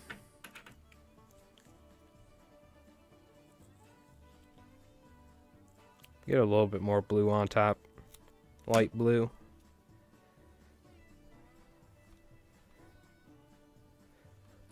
So I've been fishing with a floating line. I do have a sink tip attachment, you know, like a T10 or whatever. A sink tip attachment. I think I need to grab that out because I've been mostly fishing floating. Normally what I do is I fish intermediate, like year round pretty much. And I'll fish floating when I want to fish top water or if I want to specifically swing flies. So I'm kind of like in the wrong area of the water column, because this is a pretty deep channel over here. I want to get down too, so I got to break out that sink tip. I got to mix things up. The only thing is, it's so annoying. I mean, it's nice having the versatility, but like then what I got to do is like take the sink tip off and switch over back the leader. It doesn't take that long. But I'm always like, man, maybe I should actually be fishing floating. Throw a popper. Let me try that. And I ended up tinkering with it all the time. It is nice because you're not stuck with like, well, if you're only got a sink tip line, you'd be screwed in some of the spots at low tide. So you do need to be able to take it off. But then it's like, I find myself, like I said, almost like with too many fly choices. I'm like, well, I'm sinking, but oh, let me switch back to floating. Okay, let me go back to sinking. Sometimes I do that. It's so annoying. I get in my own head. That's part of the challenge of fly fishing. Most of it is not even, the fish isn't even there half the time. You're just out there alone, thinking about what the hell you're doing and how you, like, what you should be doing differently. That's why it's nice to, when you fly fish sometimes, I just like I also fly fish. I love fly fishing because I can like think about something or something completely unrelated to the fishing that's going on. You know, think about whatever's going on in my life, whether it's good, bad, whatever, or whether I'm thinking about a music project or whatever I'm thinking about. And you can zone out and just straight up get into like a zen state and just cast fish, cast strip. That's nice when it's like, I hate it when I get in my own head at times fly fishing. I'm like, oh, I gotta, oh, okay, there's fish boiling there. Let me cast here. What's going on? Okay, well, let me do this. Like, what? Wow, why am I not figuring this out? Though that is what makes you a better fisherman as well. So, but just little observations. You know what I mean? That's all. Cooking tacos and drinking beer. Sheesh. It's American dream right there, brother. Pacificos. I don't think I've ever had them. Never had them. Had some Guinness recently, but to be fair, I don't really like drink traditional beers anymore that much. Probably one of the reasons why I'm as skinny as I am. I tell you what, when you get older, okay, those beers add up. I don't drink as much in general nowadays, but let me tell you, when I was just drinking Guinnesses, Doc remembers. Yeah, let me tell you, those Guinnesses add up pretty quick. Next thing you know, you got a little Guinness belly going on, you know what I mean? When I was in my 20s or something, you could work that off pretty easily. But nowadays, that stuff adds up, so a little bit harder to shed the pounds the older you get. It's funny. Slowly morph and turning into the old man that's going to be complaining about my back or something. I'm on my way. Yeah, well, wait. Yeah, you drink beer now, but wait. You're going to be gaining them pounds. You got to watch out. Oh, God. Yep. I do like me a good beer, though. I'm not a light beer guy, though. But definitely don't drink as much as I used to, too. Not that I ever drank that much, but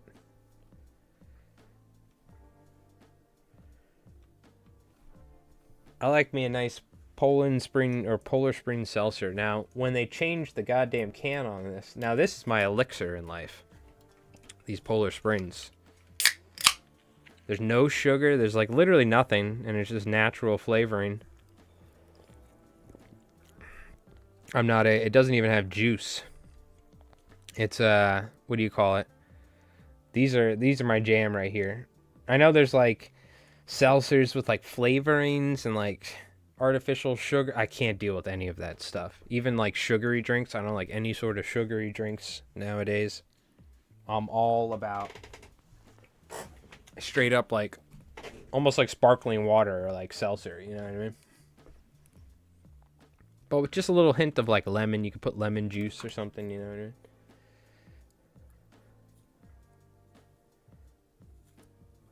But there was a time I used to drink sodas and all that crap, but I stopped doing that a long time ago.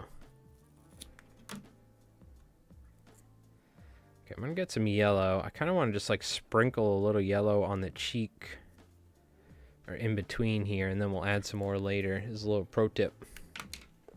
Fly fishing is more than just mindless game of chuck and chance. Most of the time.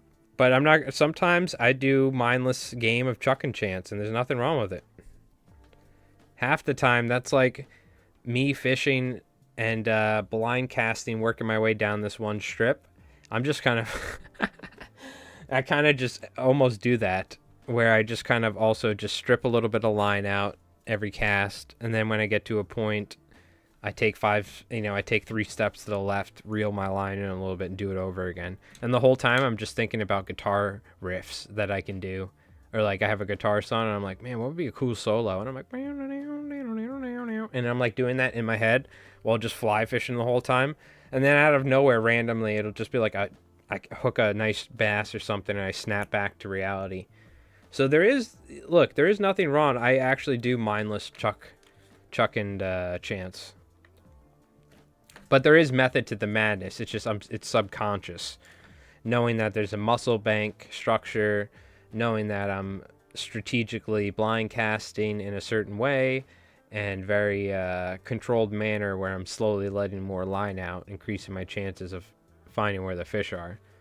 That being said, once you get all that down, you can just mindlessly fish if you want. You know what I mean? And that's what some of, blind casting search fishing is. You can give it all your thought and be like, oh, let me do this and that, but I don't know if that'll even increase your chances in those sort of situations when you're in like just a bowl, you're fishing some sort of bold beach line area and there's really no dominant structure or feature or current, and you're kind of just blind casting. You're kind of just, that's a perfect mindless chuck and chance area for me. I get what you're saying, though. There's a lot more nuance to it, for sure. But it's funny, like, I actually do the mindless fly fishing all the time. But, of course, a lot of what I'm doing is subconsciously ingrained in my fishing technique because I've been doing it for so long. I'm not even thinking half the time. I'm like, well, I got to take a little bit of line out. Now I got to bring, let me move over, do this. It's like all built into the routine of how I fish, But I think it was like, was it yesterday or the other day I went out when it was raining? Or started to rain. I just zoned out so hard because it was blowing 20, 30 miles an hour. I was getting rain in my face. There was no action. It was like a low tide. I came at the wrong tide. So I wasn't like in the zone anyway. I was fishing, giving it my all. But the whole time I was just thinking about guitar licks. Or whatever the hell I was thinking, I completely was like, screw this. Once it really started raining, I was like, dude, I'm not. Let me get out of here. It was like dead low tide. I'm like, oh man, I gotta come back when it's like a good tide. This area in particular, these like back bay, really small back bay spots, a lot of times they're very dependent on particular tide cycles. And really, good days will line up when those tide cycles line up with certain nighttime or sunsets and stuff like that. Or maybe, I know I've never gone there at sunrise, but I'm sure probably sunrise. But that's like a classic afternoon sunset spot. That's what I like it for. Okay, we got a little blue on there, a little bit of now we got to add some pink fluorofiber, and this is probably when we want to do it because we really only have like one more room for one more tie. Caught the corner of my eye here, otherwise I would have forgot. Oh, and speaking of, Henry sent me and Zeke recently the other day, but it was I think he did some work with Project Healing Waters, so that was cool to see. I believe that's the organization. I think there might be a couple organizations that work with veterans with fly fishing, but I believe that's the main one, right? I just want to make sure I'm not getting it wrong. Which we actually did something with them. It wasn't even necessarily even planned. It was just like one chapter, I think, where was it? Or no, were the flies sent out? How did we do it? I remember, chat, how do we, maybe Doc remembers, but we had, God, what's his name? Because I know his name from Steam, but what was his name? I think his name was Chat. No, what was his name? We had someone who watched us who was a member of Project Healing Waters, who was smacking the mic, sorry about that. It's an XLR microphone, I just smacked the end of it.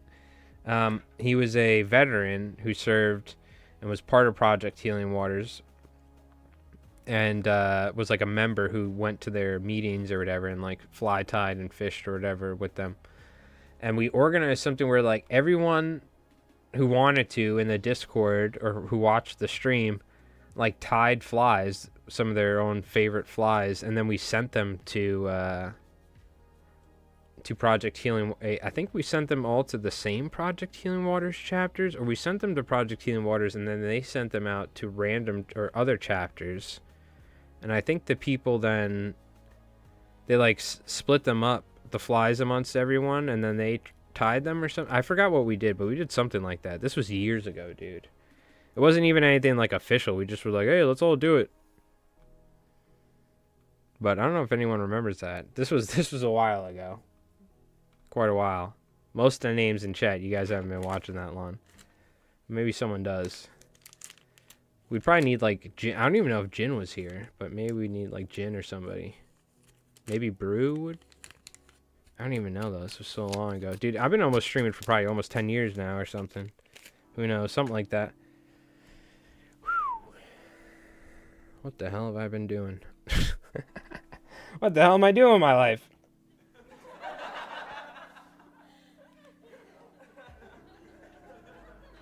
Tying a lot of flies, apparently.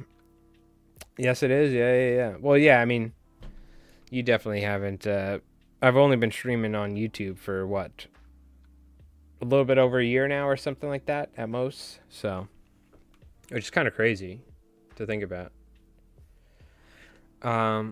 Okay. So let's move forward here. We got our pink on here.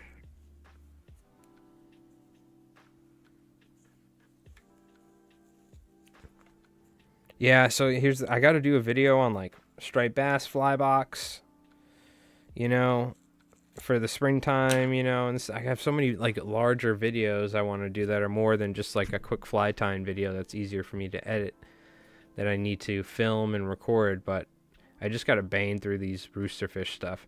Now here's the thing, I'm using everything I have on hand, all the hooks I have. You can see all the flies that were up there. So I'm using what I have, and I'm getting to the point to where I'm going to get just waiting on materials to come. So that's going to happen here soon, and then I should have like a day or two just to record a couple of videos so I can try and get some stuff put out. I tell you what, next year though, and I talked about this, dude, I'm just going to have to bite the bullet, spend my own money, buy a bunch of materials, and just tie all this stuff ahead of time, because I always talk with this dude about like doing it ahead of time and not and this, that, and I always end up getting backed up. I get the flies done no matter what, but it'd be nice just to have a lot of the stuff done ahead of time so I can focus on YouTube and stuff too.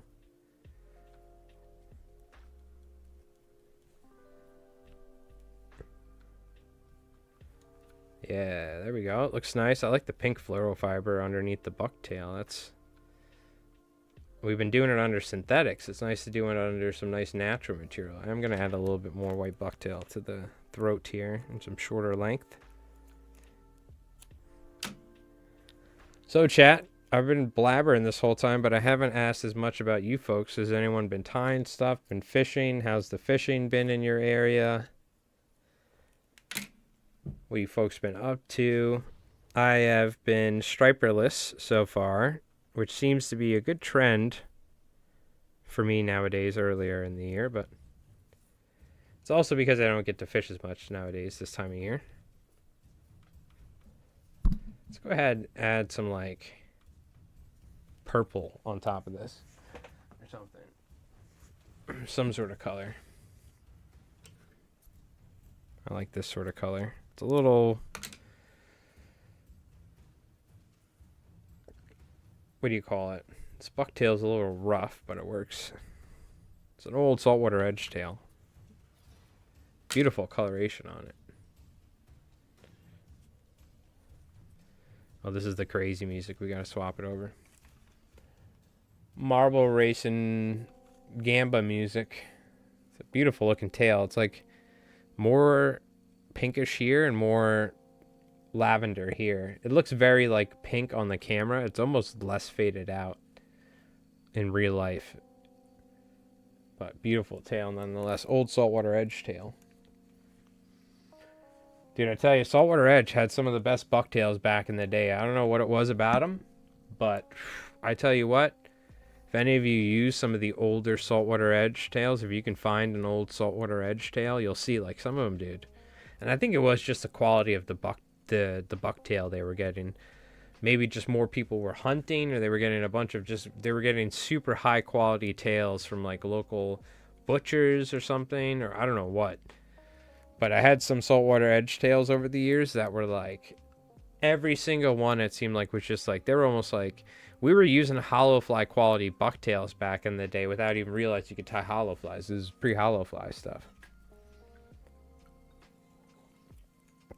You remember that happening? Can't for the life of me remember his name, but the second you said Chief came to mind. Yeah, I have it. It's I'll just look on Steam because I only have so many Steam friends, and I think it's similar. Recluse. Was it Recluse? I don't know if that was his name on Twitch though. Cool dude though. I think he joined us for Rust once and ran around naked. It was like, I think me and AR Flyfisher and that dude Bino, and I think he joined us to play on Rust once. I remember. He's like, give me a stick. He's like, yo, I got a dude on me. He was like just fighting nakeds the whole time. Some old stuff. Yo, what's up, Paul? How's it going? Hope you're doing well. And I saw we had Gene in here. Sorry if I didn't say hi to you earlier, Gene. I read your guys' stuff mentally in my head sometimes. I don't respond. I gotta make sure I do that. All right. Now, I don't know if we have any peacock curl, but I'd really like to finish it off with something like that. Let me take a look. Oh, I know we had that jumbo curl.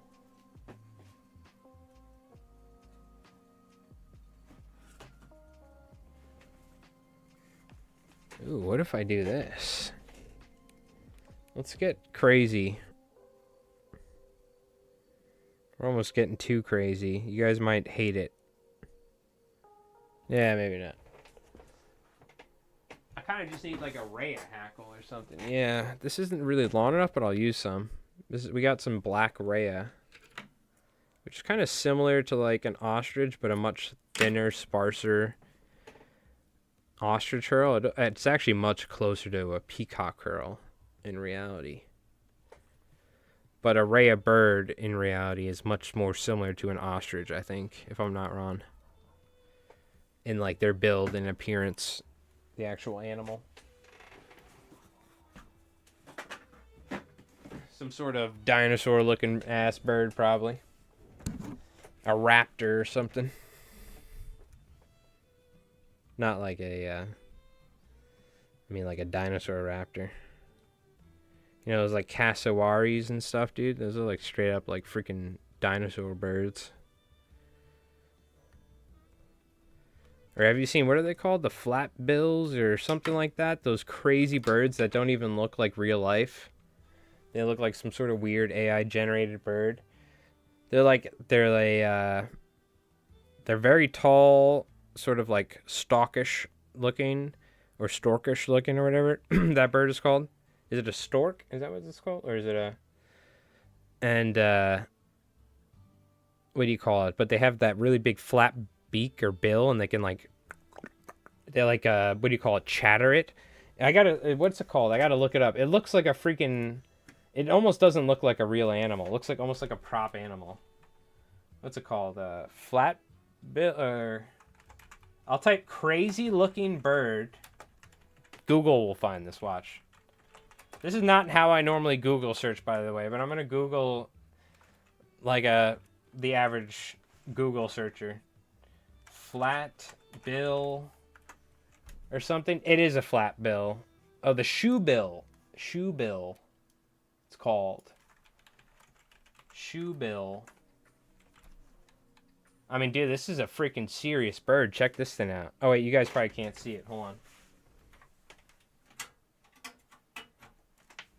Unplug that, plug that back.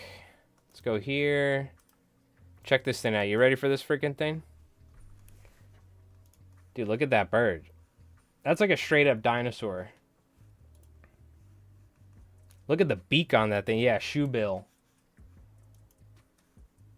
Yeah, it's like a prehistoric looking ass bird right there. Look at that thing. It's like, yo, cuz, you got beef? But, yeah, I mean, look at, dude, that is like a serious beak right there. This is probably like as close as you could get to like a, it's a stork. It is called a stork. Gotcha. I knew it. I thought it was a stork. What an interesting word, stork. But look at that. Actually a really beautiful bird. Really cool bird. Right? But like the size of the thing is like massive. Really crazy looking bird. Really cool though. But yeah, that right there, like look at the it doesn't look real. It almost looks like somebody drew like a bird that's like gonna kick the shit out of you or something like that. You know what I mean? Looks like a anime character or something. So cool. Beautiful bird though. Yeah, shoebill. How the hell did we start talking about shoebills again? I don't know. That's the beauty of what we're doing here. Oh, talking about cassowaries and like emus, ostriches, just those like two-legged, fast-moving, like upright birds, land-based. They're like dinosaur birds, you know what I mean? Those things actually fly, but it looks like they're just a badass stork. And I'm so happy. I'm so proud of myself. It was a stork. Because I'm sitting there in my head and I said stork to myself. And I'm like, that doesn't sound like a real word. Is that actually right? Stork? Doesn't sound like how you actually pronounce the birds. Isn't that what brought the babies in through people's chimneys or some shit? You know, and that dumb. Well, how do babies get here? Oh, the stork brings them and it drops them, leaves them on your front porch. Are those storks, or is that a different animal they use for that story or whatever?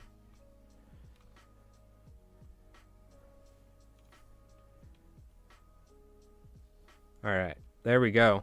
Well, after ranting about shoebills and storks, I just love saying the word stork.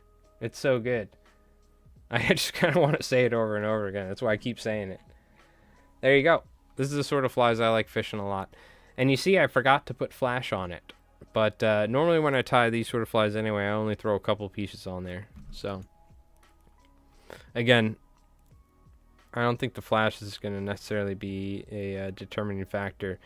So back in the day, I used to go pretty heavy on flash on my flies. And then I read, yeah, it's just a stork. Okay, with the babies, that's what I thought.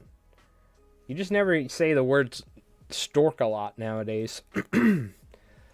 Back in the day, I used to use a lot more flash on my fly tying, but after reading Kenny Abrams' Striper Moon, like seeing he would use like just a couple pieces of flash boo in his flies.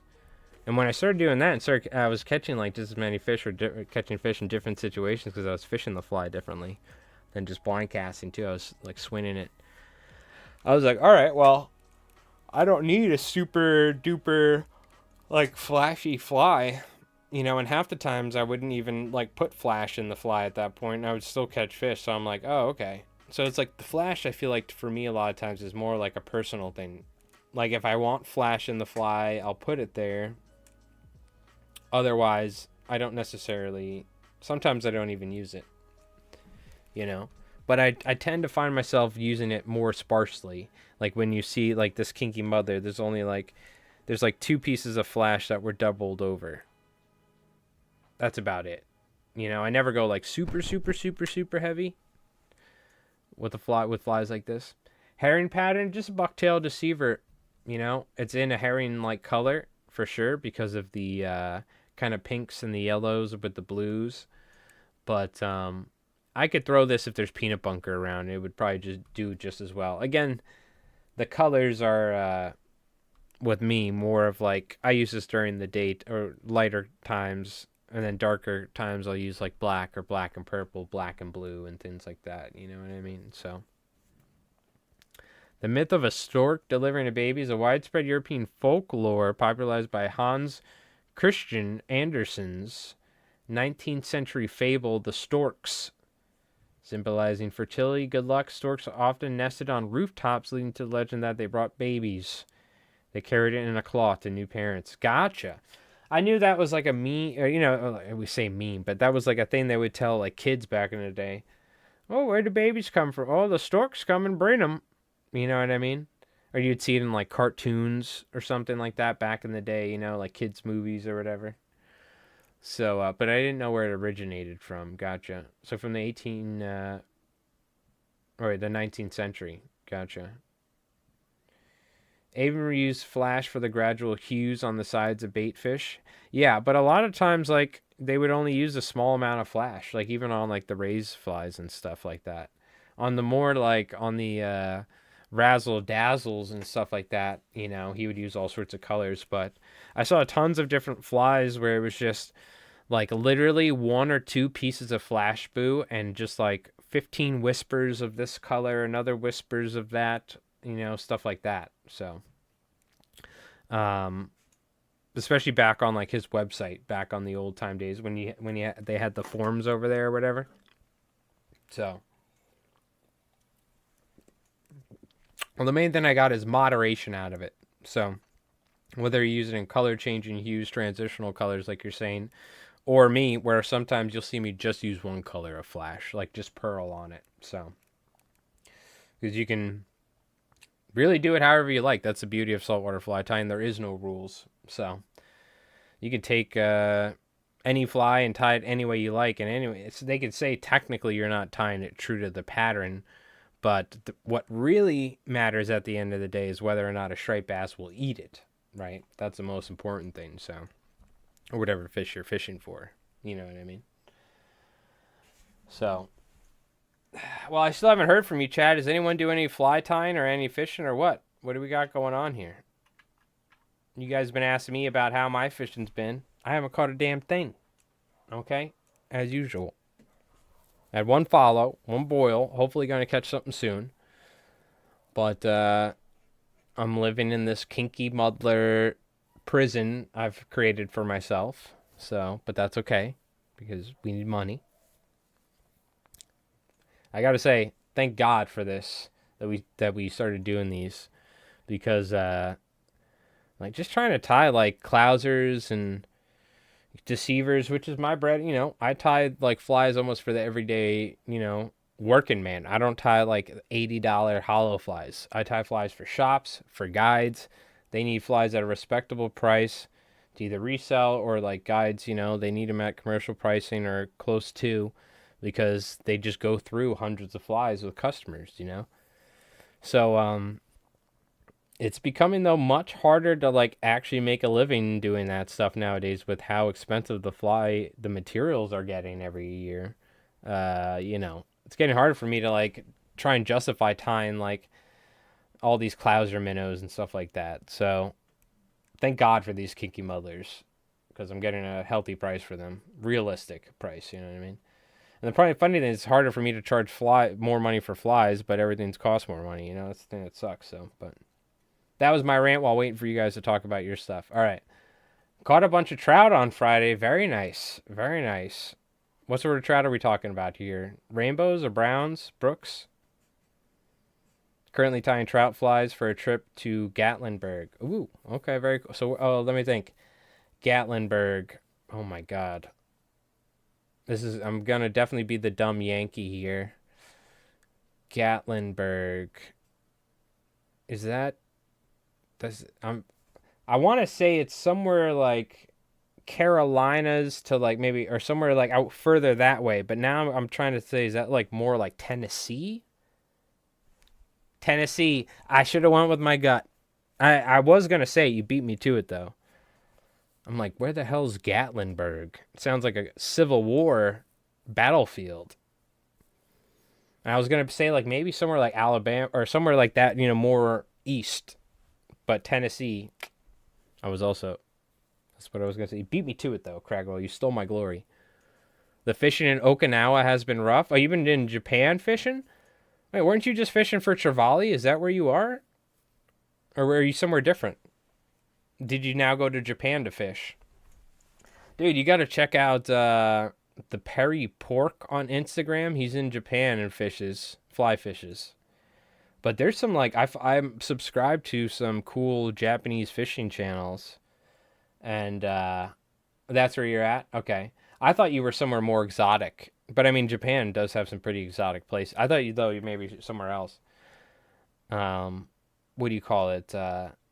Yeah, I don't know how to go about tackling the fishing in that area of the world. It's interesting. I fished the Mediterranean a lot and brought in like fishing rods and fished how I would like. Let's say you pull up to a section here of Long Island. You know, there's rocky beaches or there's sandy beaches. There's inlets. There's tide. You know, tide changes. There's whatever rip lines. Those are what I'll focus on like for traditional saltwater fly fishing for striped bass. Catch fluke, flounder, whatever, bluefish, striped bass. But when I go to places, other parts of the world that have different shorelines and different fisheries in particular, I struggle. Like I've fished a lot in Turkey. You know, I fished in France in some places, but that was it was more like freshwater. But Turkey, I've done a good amount. Fishing the Mediterranean, it was kind of hard to like. Okay, well, I'm just gonna go and fish a point somewhere. This is like a rocky point or a jetty, and just blind cast. But it was different. You know, part of it is like I don't even know if there's any that many large species of fish inland over there as much anymore. But what do you call it? There's a lot of like smaller type fish they all fish for over there. But it was different. Not many people were like doing our traditional style of fishing. They were fishing with hand lines, fishing with a bunch of sabiki style rigs. So it was like very going to somewhere else like that, foreign like that. It could be a little tricky, and if it's not like you're fishing for like jacks, or there's like a dedicated certain fishery, where it's like the fish are prevalent. It could be really tough. So I don't think I caught a single fish on the fly in Turkey. I did. I went to Aruba, brought all my bonefish stuff, because there are bonefish in Aruba. Didn't see a single thing. Fished on a jetty every morning, and I think I saw one puffer fish. But it was interesting, like, going to certain areas that are so foreign. It could be like I feel like I would need time to like really start to like figure out the area. Like just getting a couple days out of like a week trip, or not even a week trip, a 5-day trip to some exotic place. It was a little tricky. I feel like there are certain other parts of the world that I could do a little better, right? That have more like the sort of fishing that I know, or at least I know a little bit better about.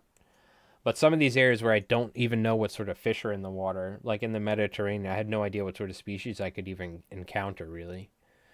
This was a long time ago before I was even more educated. So nowadays I'd probably look it up. But they have GT in the river, but everyone fishes, so it's really overdone. I've seen the GTs in the rivers in Japan. They catch them in these like tributary rivers, or these like concrete bank rivers or something like that. Yeah, that looks really crazy. I don't know how you would go about fly fishing there. I don't know if you could fly fish, because it looks like there's like people walking and stuff, or they like get down on these like embankments or something. A lot of jacks, but they eat everyone they catch, so it's like Hawaii. That's the thing, dude. In Turkey, they supposedly had bluefish. They had all these species. The hard thing is that I think they just overfished the hell out of them. It was impossible. By the way, sorry, that was my Windows noise. I hate that. It was impossible to find any fish over this big, and the only thing anyone fished for there, the only stuff you could find in any stores was all handline. Like we couldn't find a fishing store or anything like that. Doesn't mean there's not people in Turkey that don't have boats and go out and target bluefin tuna with fishing rods. They do that, but it was probably like very select people. Obviously, it wasn't like the fishing. It was different over there. And my dad told me when he grew up in the '60s or whatever, in the '50s and '60s or whatever, that obviously they had like bluefish, or they had fish like that were like 20 inches, 30 inches. But over time, I think they just didn't do a good job with conservation wise. They just overfished the hell out of it. So you just don't see people catching like fish over 8 inches when you go to Turkey or something. Like everyone's hand lining. So it was like, how do I go about approaching this sort of like, there's got to be something in the water I can catch on a fly rod, with like a small deceiver or something. So it was a very foreign type of fishing for me though. It was very hard. So I've done that sort of fishing where I've gone to places that are very foreign to me, saltwater fishing, and I've struggled too. So there's times where I've gone to places and done better, but like Florida, if I go to Florida, it's much easier to figure out. I can go catch a redfish, probably blind casting. I can go find speckled trout. Speckled trout are much more easier, you know, to find. You got to just, it's not that hard to find like moving water, structure, current, right? And it's not like I'm an expert in snow or like redfish or speckled trout. I was just applying my striper tactics. But if I can go to Florida, I can go catch fish. But I went to the Mediterranean, Turkey. I couldn't catch a single thing. So, yeah, it's very interesting going to a completely different fishery in a completely different like part of the world too at times. It could be pretty overwhelming, especially if it doesn't have a really like easily available like consistent fishery like we do here, or we used to with striped bass, you know what I mean? So fly fishing can't really happen unless I start reef walking to the drop offs. Yeah, and you need to respect Japanese culture. You caught the same needlefish twice. There you go. Well, you're on a first name basis with the needlefish. That's when you're really in trouble, huh? You got to respect the culture. Here too, you're not gonna smack people with flies as you're walking by, but like, look, dude, we're in New York. If there's freaking albies blowing up, like, yeah, you're at the end of the jetty in the fall time. You can walk around with your girlfriend, but just know there's dudes like probably taking a piss on the jetty pylons over there. So you like, be careful, okay? Like we're in New York during the fall time and fishing season, so. But like I'm sure it's completely different like with Japan too. You gotta like they probably wouldn't respect you like swinging a fly around, potentially near like if it's like and you're fishing on a river somewhere, but it's like in a somewhat area where tons of people are walking and stuff. I'd probably be careful. But do some what do you call it? Look for some jetties or something like that. I don't know. You know what I mean? I don't know. Do they even? There's probably rock jetties. There's got to be some rock jetties. Driving, but I'm sure a lot of them are like nice manufactured, like concrete jetties and stuff like that. They're probably like, you can't be here. That's the other thing. What's access like in Japan for saltwater fishing? I'm not certain. The people have seen me do it. All thought it's cool. Oh yeah, I'm sure everybody thinks it's awesome, and will be like super nice about it and all that too. Because that's the thing. Even in general, even here, I have people approach me and they're like, "What the hell are you doing? I don't even know what you're doing." Everywhere that looks good has 10 guys shoulder to shoulder. Well, that's the thing. Fishing is really big in Japan too, so it's probably, especially in more crowded areas, probably really hard to do, right? Driving to the Brunswick River in Canada is looking better for a DIY trip. Well, hey, at least you're getting out there. You know what I mean? What you should be doing, you should be like, what's a cool thing in Japan? You should be going drifting at like scuba circuit or what was the one? There's a couple drifting spots there where you can go rent like an old beat up Chaser, Toyota Chaser or a Skyline rear-wheel drive or something and just go drifting. You should go do that. Another cool thing is you could buy guitars in Japan. And then ship them back because it's kind of a pain in the ass to do. So there's like some really nice, beautiful Japanese guitars. They drift in front of the hotel every night at 10:30. Hell yeah, dude! I love Japanese car culture. I was a sucker for Nissans and drifting and all that. I can't afford it nowadays, but Skylines and MR2s, nice. Hell yeah, I love Japanese car culture. It's so good. It's my favorite. It's my favorite. Over here now in the U.S., they're like blocking off like intersections and like driving like stolen Dodge Chargers. Over there, dude, I love Japanese car culture. It's so freaking good. I used to love watching Video Option, which was a Japanese car show, and they had a like modified car show, and then they had a show with the new Japanese cars, and they would take all the new Japanese like sports cars, put them on a track and like race them. It was so cool. Like you don't see stuff like that here in the US. They have like, what's the name of that one car magazine we have that they would do like shows? track and something, whatever, and they would like take the car and do a little lap around like cones. That was the only stuff we would get here in the US.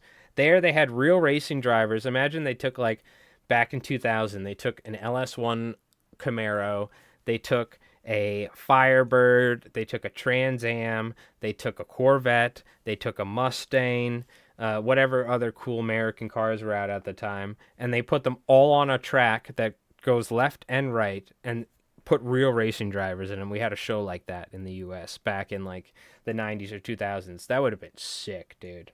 That's the sort of cool car shows they have there. So Japan has great tube amps. I'm not familiar with the tube amp brands. I'm gonna be honest with you. I'm highly tempted to get a Japanese made Strat, or even a Japanese made like a Les Paul copy from somewhere like Tokai, or a an Edwards, which is like an ESP made like Strat or something. I'm very tempted. I've been watching these guys flash flood of gear, and they import guitars from Japan, and they deal a lot with the Japanese-made Fenders. I've played a lot of Japanese Strats, like 90s Japanese Strats, and they're beautiful guitars. So maybe one day. I have Gibsons. I have all sorts of guitars. The guitar I'm playing right now the most, you can't see it, but it's a Squier Classic Vibe Telly I got years ago, 50s Telly, and that's like such a good guitar. It was like $400. Now they're like $600 or something. But I really like to come back to go mainland for some cherry salmon fly fishing. Cherry salmon, huh? Very cool. I've got a week left and APO, so if you want something, I can ship and it'll be there in 10 days. No. Maybe one day. Maybe one day in the future. What do you call it? I'll have you pick up like a custom Strat with like the matching headstock or something from Fender Japan, because you can order them like the custom colors there. All right, let's take a look at the Discord. I think we got some stuff that we missed out on from last time. We got Zeke with some fish. Hell yeah. We checked this out last time with Bamboozled, but I mean, just look at this. Gorgeous. I think you can see Bigfoot back there if you look hard enough. Classic Bigfoot country. Look out for Les Stroud in the background somewhere. And yeah, these are the cutthroats, I think they are. Beautiful. But look at Zeke. Hell yeah. Over slot sized. And this is what I mean.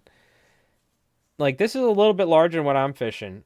But these sort of like just larger sort of searching flies, these are what I like fishing earlier in the year.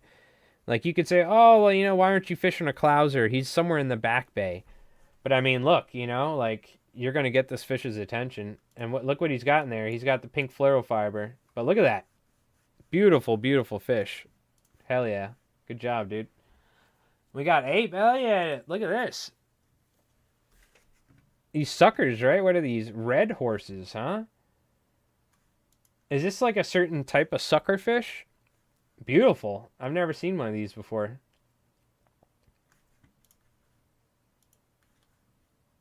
Wow, look at the color, huh?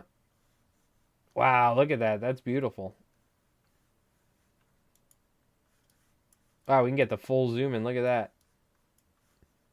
Look at the color on the scales. That's so cool. It's like gold. Gold with like this red. It almost looks like an aquarium fish. Very cool. A red horse. Awesome. Let's see. I think we saw these last time, but we'll take a look again. Calvin Pitts. Beautiful looking striper dragons or snake flies. We got like, I think, who flies and all that. These are the Cowens upside downers. It's not what they're called, but I like calling them that. They hone in on sound. Well, I mean, dude, I've been sold on Japanese-made stuff for years after just working on Japanese cars, buying Japanese car products, like aftermarket stuff and all that. Believe me, there's a high level of quality when it comes to stuff made in Japan. Just like there's a reputation with German-made stuff and a lot of older American-made stuff as well, you know. But yeah. Like, I'm sure there's probably some sick Japanese amps and stuff like that. The crazy thing is, I feel like with the Japanese guitars, you're getting like American quality price I mean, you're getting like American quality guitars, sometimes almost better, but like generally nowadays American guitars are like $3,000-$4,000, which is like ridiculous. Japanese guitars, same like Strat or something, you can get for like probably, I don't know, like 1,200-1,500 bucks or something, or whatever, 18 or whatever it is. It's like half the price or something. Beautiful looking razzle dazzle sort of flatwing-esque fly. Proper color changes in there. I love it. What sort of hook are you using there, Calvin? I sent back a 10-pack of Coco Ichibanya Curry. American retail $4 4-pack is for $40. Oh, hell yeah. Golf clubs here are essentially 40% off American price. Yeah, there's some weird stuff. There's like definitely some stuff in Japan that you can get, and it's just a matter of importing it into the country is the tricky part at times. You got a 69 Yamaha FG 110. So is that a... I'm trying to think of the Yamaha models. I know they have like the double cutaway style guitars and all that. That are like the almost like the Santana looking guitars. Is that an acoustic though? I'm not familiar with that model. But that's the cool thing is you can get like 60s Yamahas or like 70s Grecos. You can get like a 70 Greco, which is like a copy of a Les Paul or a Tele, and they're really nice guitars, and you can get them for like maybe like 1,200 bucks, 1,500 bucks or something. They used to be even cheaper. It's an acoustic. Gotcha. Yeah, they have the like Yamaha, they have Greco, Burn, or all these companies where they had lawsuit era guitars, meaning that this was before they had to change the headstocks and the looks, and they were made as like Gibson Les Paul copies, but they put Greco on the name, and they put the name of the guitar to look like Les Paul, but it would be called like a Les Special or something, whatever it is. They have a Yamaha YFR boat. They look sick. Oh, Yamaha, that's a great thing, dude. Yamaha makes sick guitars. They make drums. They make boats, they make boat motors, they make everything. Motorcycles. Yamaha makes literally everything. And it's all good.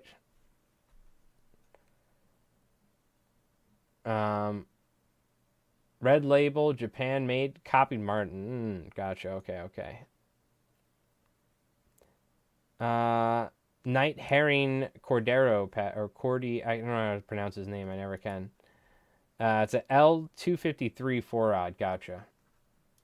Very nice. Beautiful. Looks great, dude. We got some little deer spun hair flies. Very nice. That's interesting. You put some of the Staz on there. That looks cool. But look, these are nice and sparse. This is a good nighttime fly. I love a black and purple eel punt. That's definitely up there for me. Hey, cool. This is what we just tied the other night. And some brush flies, too. Looking great, dude. Fantastic. You got to grab some articulated shanks and tie some of the articulated ones. Those are fun. Those are really sick. The Scud Belly Clouser. Ah, I see. Let me know how it works, Yumi. I feel like you're just better off using the Scud Belly back here and still tying dumbbell and just get a double weight or something. You know what I mean? Because I feel like, but this is what I like. I like doing stuff like this too, experimenting. You know what I mean? In reality, it's probably just more convenient to use a dumbbell or use a cone head. Right? But you would never know what in reality, like, what is this fish like? You know what I mean? You might find out something really cool. So it is worth doing. I used to do a ton of stuff like this too. Just to try it, So let me know how it works. I'm curious. And I think we got everything, yeah. All right. Looking good. Hey, a couple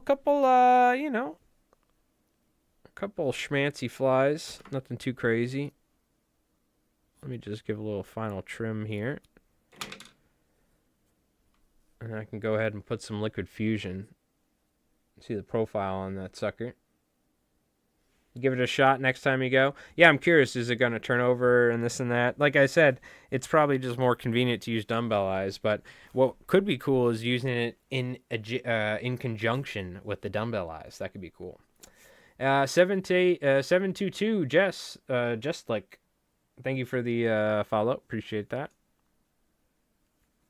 Thank you so much. Yeah, I like that though. It's pretty cool.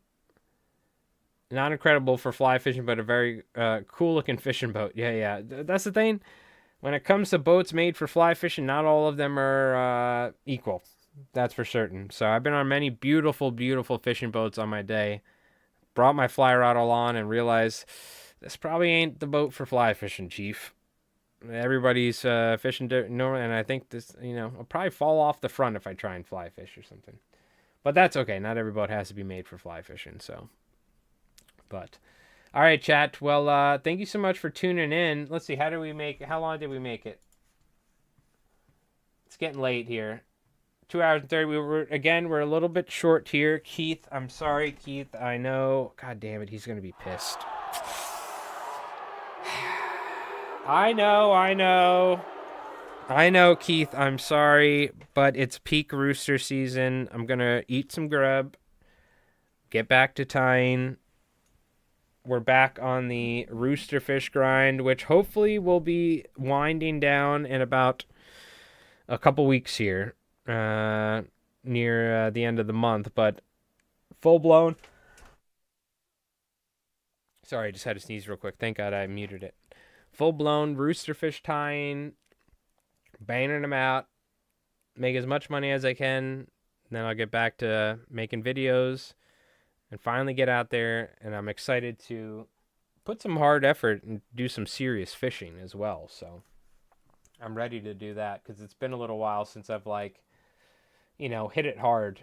So as long as my back doesn't start, I went fishing the other day and I was like, God damn it, dude, I already sitting there in the chair like, oh yep, get fucking old. But all right, chat. Well, thank you so much for hanging out. Hopefully you enjoyed. We got, hopefully, I'm going to try and at least before, the latest, the middle of next week. Because it's been a while, dude. I got to make another fly tying video. But we got the Cowan's Magnum bait fish. I'm going to bang that out. And then we have some topical videos that I'd like to do. So, but in the meantime, I'm just going to keep on working on flies. I got to try and do another Mike Rose Dice video because that's been a 2-week thing. And yeah, just staying busy. So, chat, thank you so much for tuning in and watching. I appreciate it. I hope you folks have an awesome weekend. Go out there, do some fishing, catch some fish. Hopefully you do better than me. Go catch some fish and, post some photos in the Discord if you'd like. And get to some fly tying too, man. Hang out. And if you tie anything cool you want to share, you can always feel free to share it as well in the Discord. We love seeing it. But thank you so much for tuning in and have a great weekend. And again, if you go fishing, good luck. I'm gonna try and do some fishing myself at some point during this weekend. So just get out there around sunset probably. I'm a sunset fishing guy myself, so that's when I like it.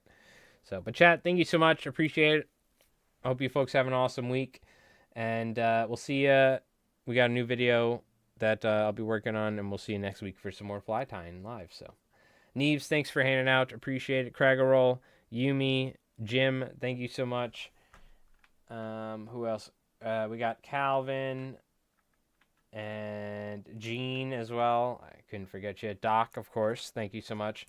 Chat, you have a great weekend, and I'll see you guys soon. All right? You take it easy, and have an awesome night.